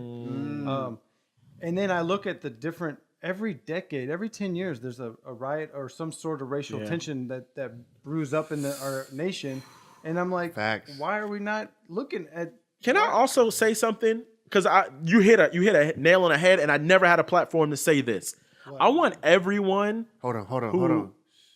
I want I want everyone who says when they see a riot, but why are y'all tearing down your own community? It's not going to change anything. To shut up. Come on. Okay. Yeah. Here is Come on. why. Come on. It's not their own. When we watch, number one, we don't own the land we're destroying. Facts. We don't own the businesses they're destroying. Facts. And you can't say it doesn't change anything because America was founded on this very situation when the Boston Tea Party happened. Facts. Right. When it's black people doing it, they go crazy and say we're nuts and we're destroying our own community. But the Boston Tea Party said we are not being represented in our culture. We will break this down, burn this down until we have a voice. Facts, Stop bro. saying that we don't have a voice when we riot. Our country was founded on Rebellion. protest. Right. Yeah. Rebellion. And then when it's not what we want, we think of we want to label it. Yeah. On top of that, like a lot of those people that go to that community aren't even from that community. They just go in there. That is a fact. They're getting shuttled there by whatever extreme group wants to be heard. Yeah. And it's not necessarily not. I wouldn't say not productive because obviously we're talking about it. Right. But it is an extreme of just doing what couldn't be done, which is talk about it because not the fair representation in the city council, not the fair representation in the local government, the mayors and so forth and so on. But still going back to what Kinect said, but use your voice when you do have it. Exactly. Burn stuff down and vote.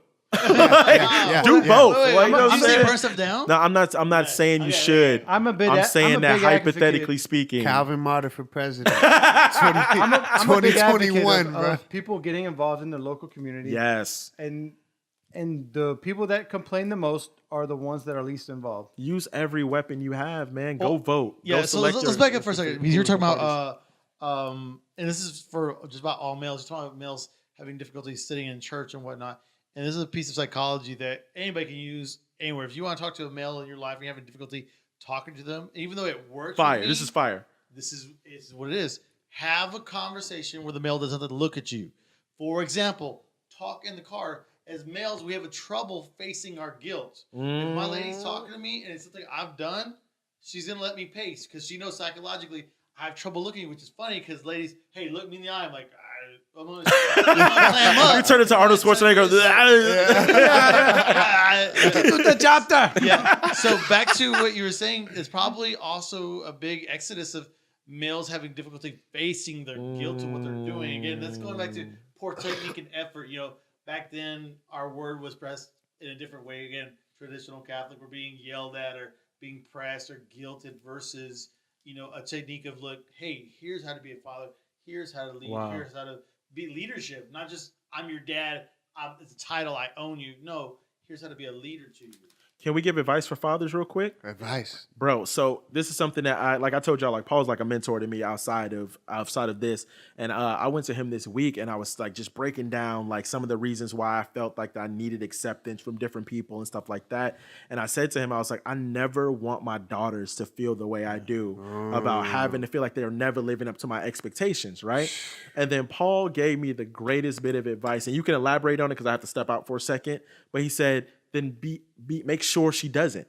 Like, don't just say, I'm going to do everything and hope that it works out. Have the dialogue with your 9-year-old daughter and say, do you feel that I love you? Do you feel that I'm proud of you? This is how you be a father.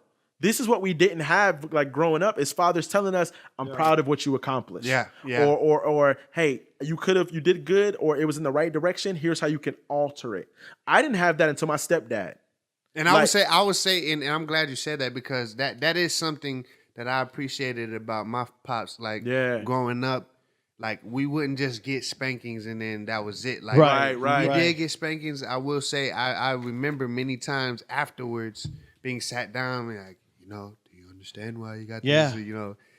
So the fatherlessness, I feel like it's really rooted in hip hop. You can't for sure separate. He was the one who clued me in that so much of the culture of hip hop, from the big shoes and the big jewelry, was from the being raised by moms and stuff, and it makes so much sense. I was like, oh wow, that makes so much sense, and especially now. Could that be like part of the feminism of the black culture? The effeminization of the there you go. Well, feminization. Let's play on this part a little bit, because I'm always looking at masculine and feminine traits, and versus like just men and women.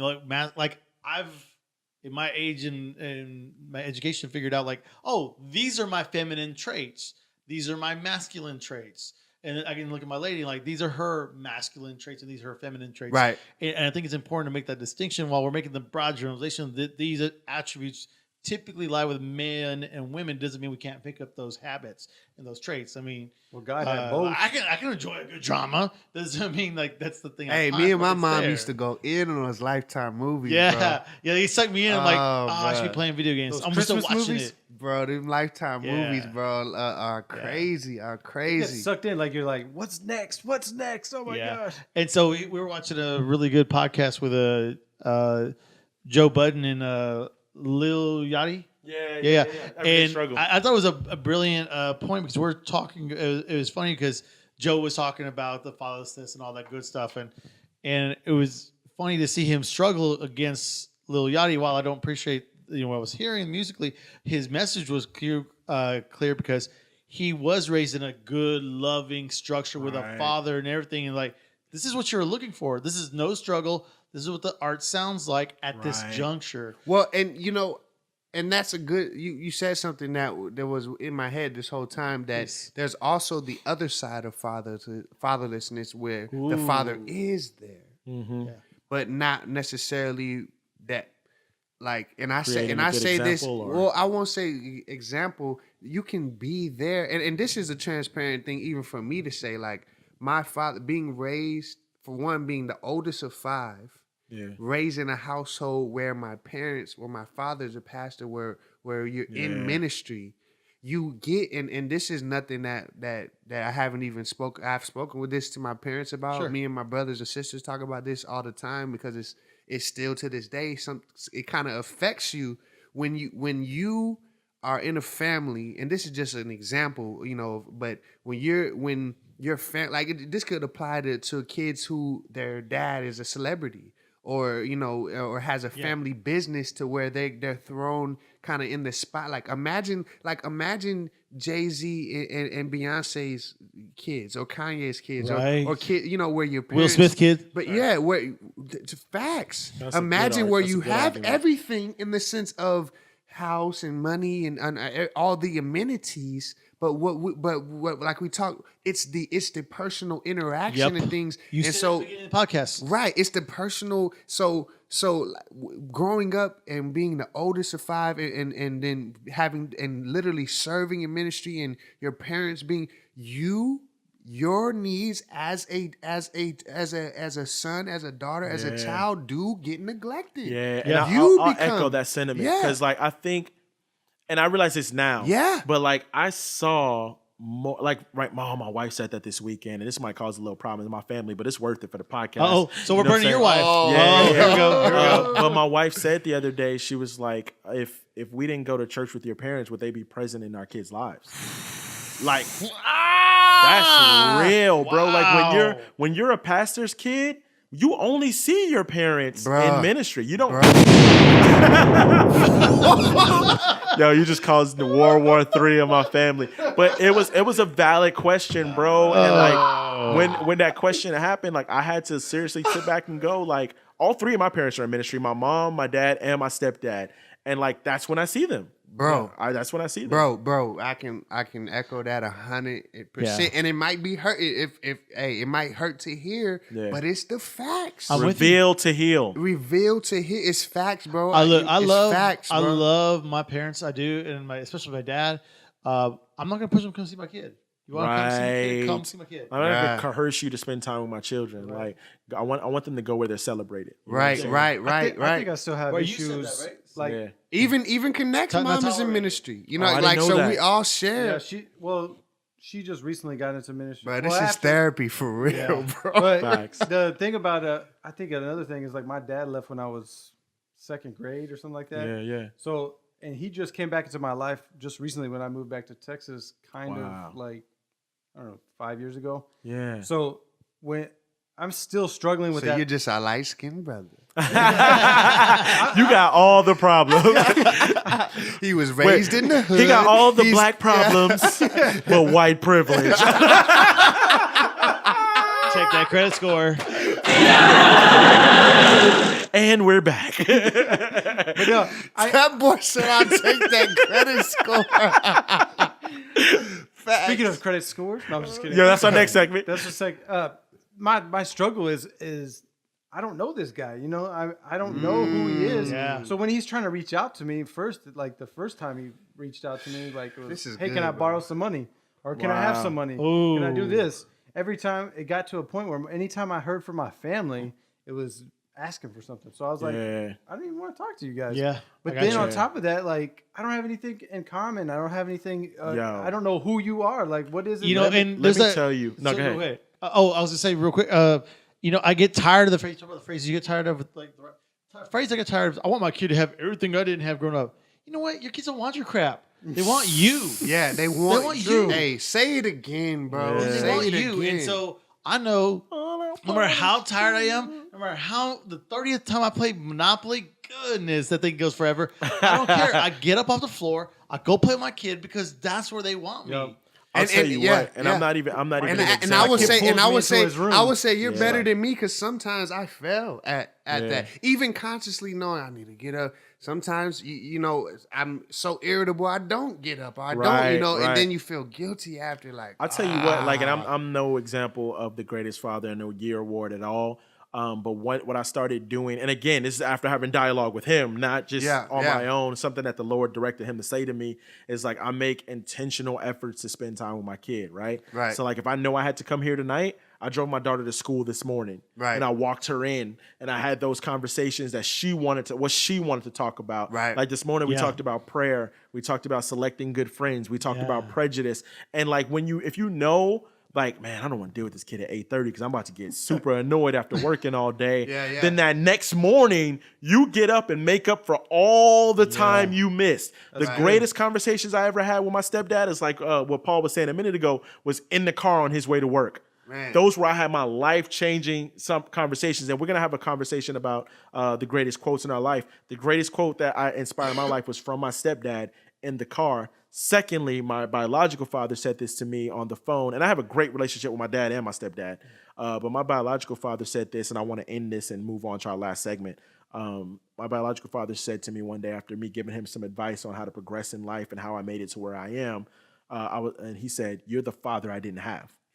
So like now, like the weight of that statement, man. the weight of that statement for your father to tell his son, it for changed, your father, so like you a his spiritual son, father thing, like that you were his. I'm my biological father told me that I'm the dad he never had. God, bro, and that conversation changed the dynamic of how you didn't just cry on the spot. I don't know. No, I didn't because when he said it, I didn't hear it. Gotcha. The weight of that hit me later after prayer. So things of that nature. So you listened to Jimmy, you just couldn't hear Jimmy. White man can't jump reference. But yeah, when he said that, it changed every conversation we had after that. Because God showed me what my role was in his life. Yeah. Which is good because you didn't get filled with anger and all that. Right. Spite. And I could have. I could have. You But I'm at a weird place where God is showing me how many people I fathered. And I didn't mean to do, like just in passing, like wait, hypothetically, I have 2 legitimate children. I had a maybe, but we cleared that up. We do have a quote.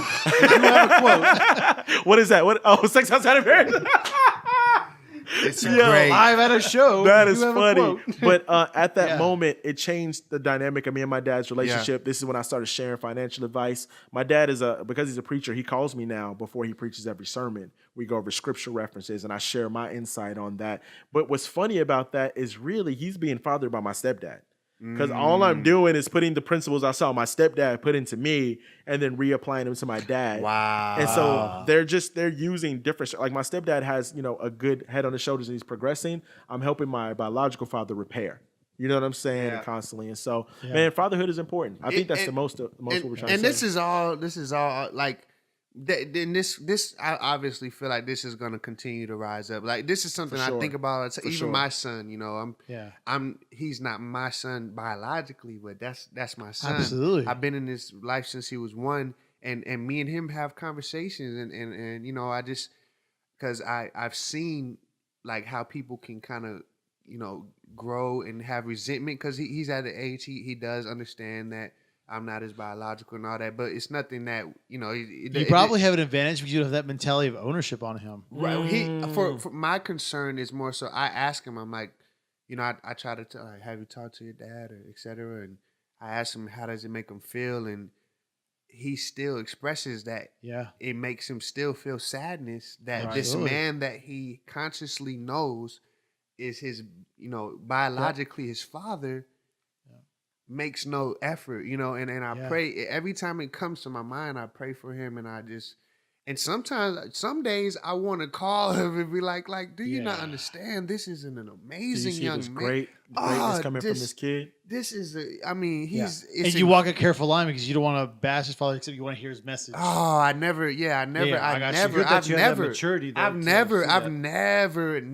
As a matter, I truly desire that he have that relationship because but on the flip side of that, I also we've seen the movies where the dad they get like older Drumline and the dad and the dad or no, what was the one movie the dude had the house, he made it to the NBA, his dad, or even one of the Tyler Perry movies. There's a TV show on Stars called Buyer's Remorse, right? And the then dad Ballers with The Rock, the same story. And so we've seen those examples in media, so that always is in my head, what if his dad comes and he just gravitates to this guy, and just forgets about me. But you know, that's in God's hands. But I feel like there's so many. There's so I never even thought about that. Well, that that's- I think it's also in your effort though, because we were just talking about a coworker who, her son, she raised him. He still pines after his father. Went to his dad, moved to California. 3 months, he's back. He's back because they will be able to see. I know a young lady that same way. She moved out with her dad, like just like I'm out of here, and moved in with her dad. She was back in 2 months. Yeah, Yeah. I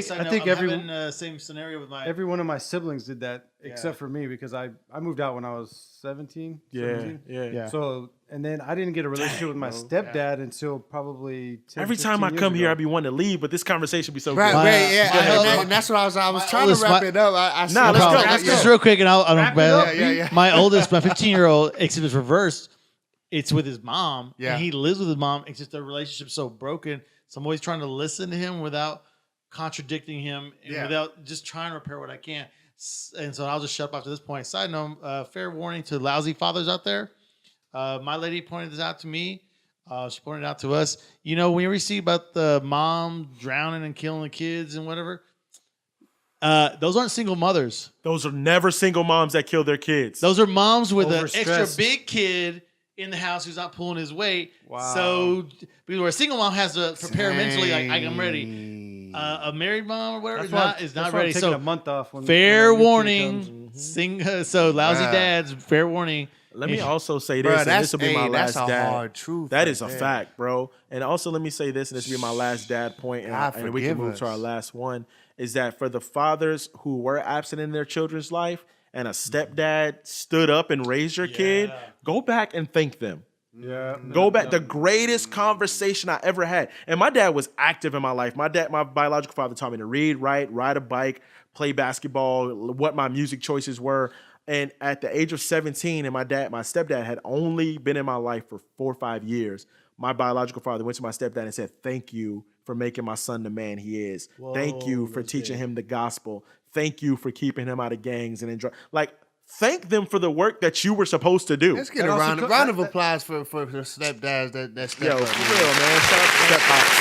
They're called stepdads because they step up when your real dad don't. I think that's the big thing is my stepdad did the same thing. Didn't really raise me that much because, like I said, I moved out. But he married my mom, single, and 5 kids. Whoa! Your mom must be fire, bro. Where these pics of your mom at, son? We need pictures, bro. Hey, your mom must be fine, bro. His mama looked like Eve, Sarah, Rebecca, Rachel. She looked like. Every woman that promises what, yo, you gonna get off of Kinect's. You gonna get off of Kinect's mom. Hey, now she's That's gonna a joke Now my and a mom's joke. gonna be on me for Yeah. this podcast. but I'm saying like. We gonna have And then no she had family another. but each other. Then she had another one with him, like my littlest Yeah. brother, like just moved out of the house. But I sat there, and I've said thank you for, hey, you stepped up when a lot of men would never do that. I mean, like, a single 2017? Nah, you ain't gonna find too many. That's going. But my stepdad has been very instrumental in my life and all of my siblings' lives, and he's actually repented to me about stuff that he did back when I don't even remember, like when I was a kid. And just called me and said, "Hey, I'm sorry that we didn't get closer and that we shout didn't." out to stepdads. Yeah, bro. I mean, it's pretty amazing how God matures people and shows them different things because They're willing to listen for sure. yeah, it's amazing to see that, and he does the same thing. He'll confide in me. He's like, "Hey, yo, your mom. We need to. I'm not gonna incriminate anybody, but Yo, we ain't gonna have no family after this podcast. Bro, I hear Cabin is banging downstairs. That's the cue to let go, right? My wife's like, "I need you down here right now." I need you now. But shout out to Smokey Norfolk, bro. Hey, but I just want to say, we can get into our quotes and we can wrap it up for today. But Nah, bro. I I know want some quotes is a Connect. whole I need different that. topic. We'll do quotes another day. I need that Connect money tip, bro. no, we can do the money tip. I'm trying to get this money.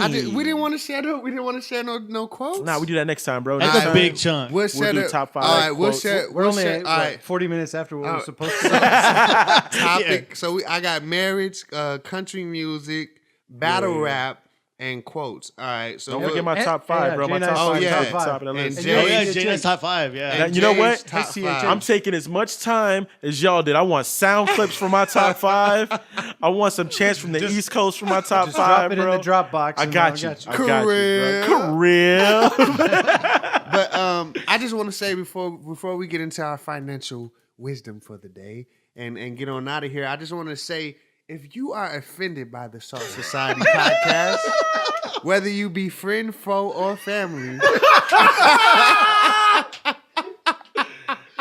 Yo, this is great.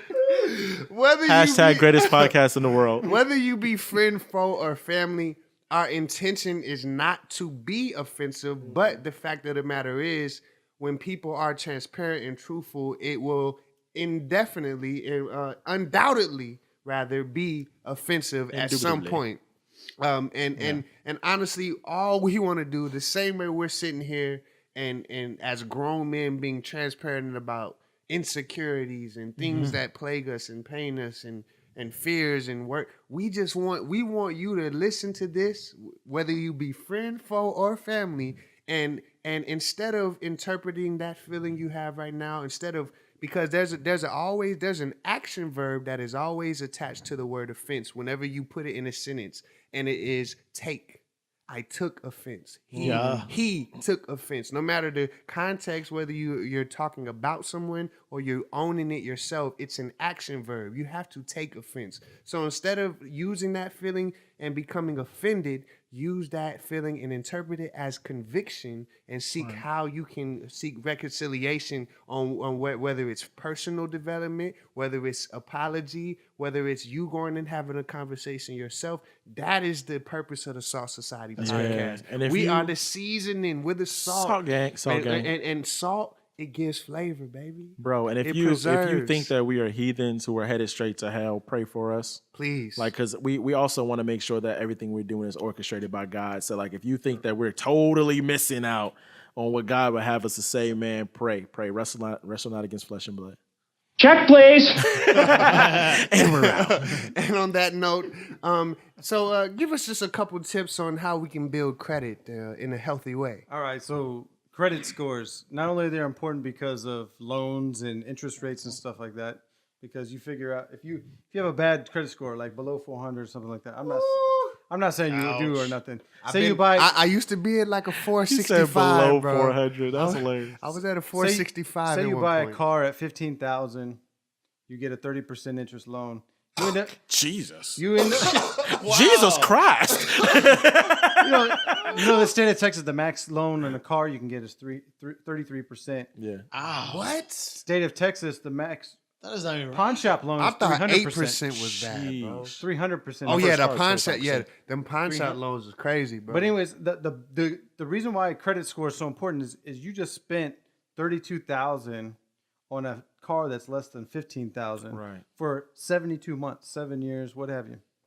On top of that, credit score also is looked at when getting insurance, employment, basically anything that you have to put something down. That cell phone that's $1,000, you get those financial fees and stuff like that. That's all based on credit score. Right. So credit score, one thing to help you build it up is having good credit versus debt ratio, meaning like, okay, I have a credit card that's $20,000 limit, but I only use $3,000 of it. That's 30% of your credit score, and it will continue to build that on time to time and time.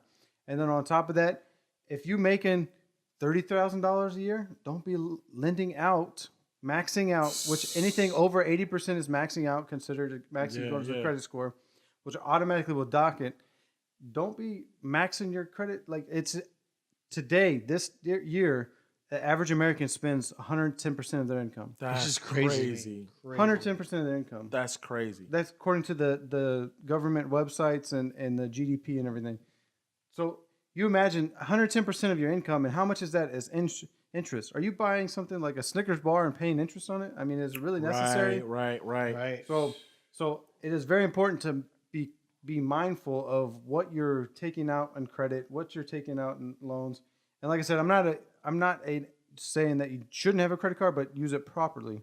Absolutely. If you use it properly, it can be a beneficial tool to earn cash, earn rewards, and make your You start with a small cash- credit card, make purchases, and paying off monthly. Exactly. Especially if you're younger and you don't know what your credit score is.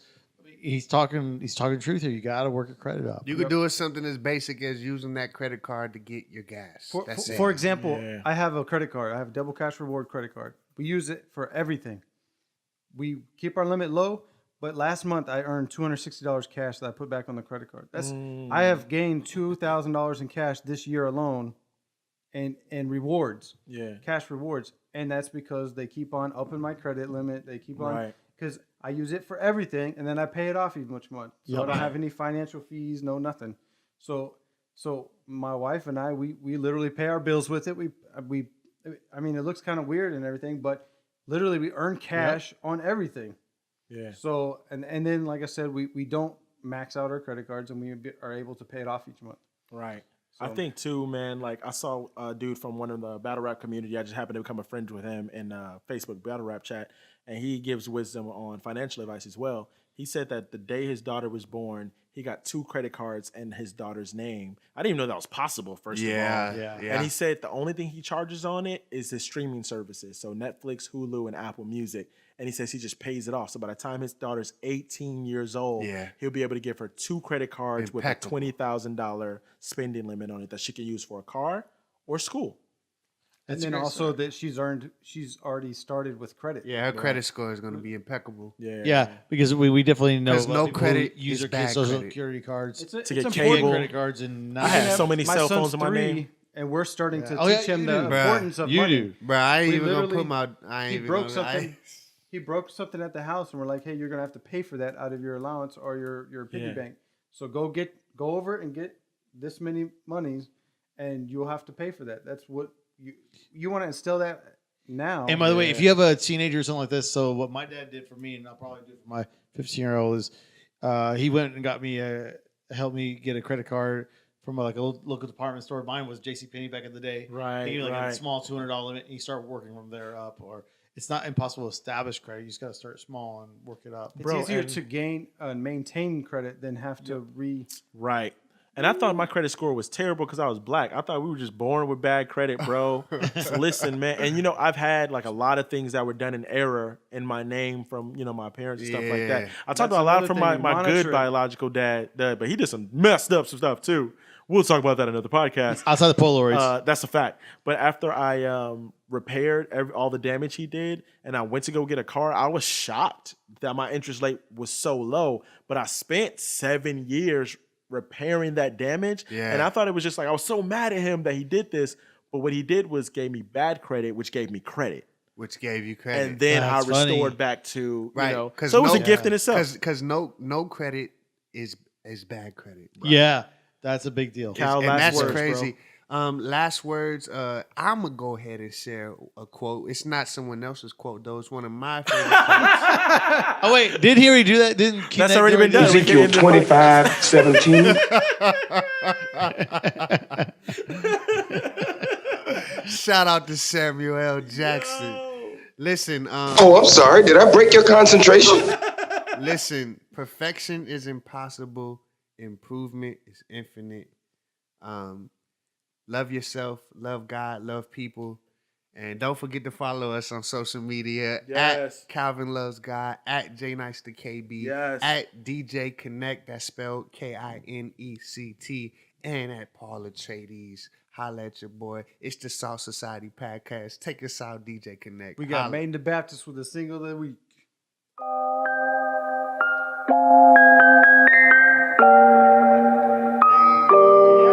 I like We that. were talking about the melody. I had a change before I start praying at night. Things just stayed the same, so I had to change. Gave away the weed cocaine, and God changed everything.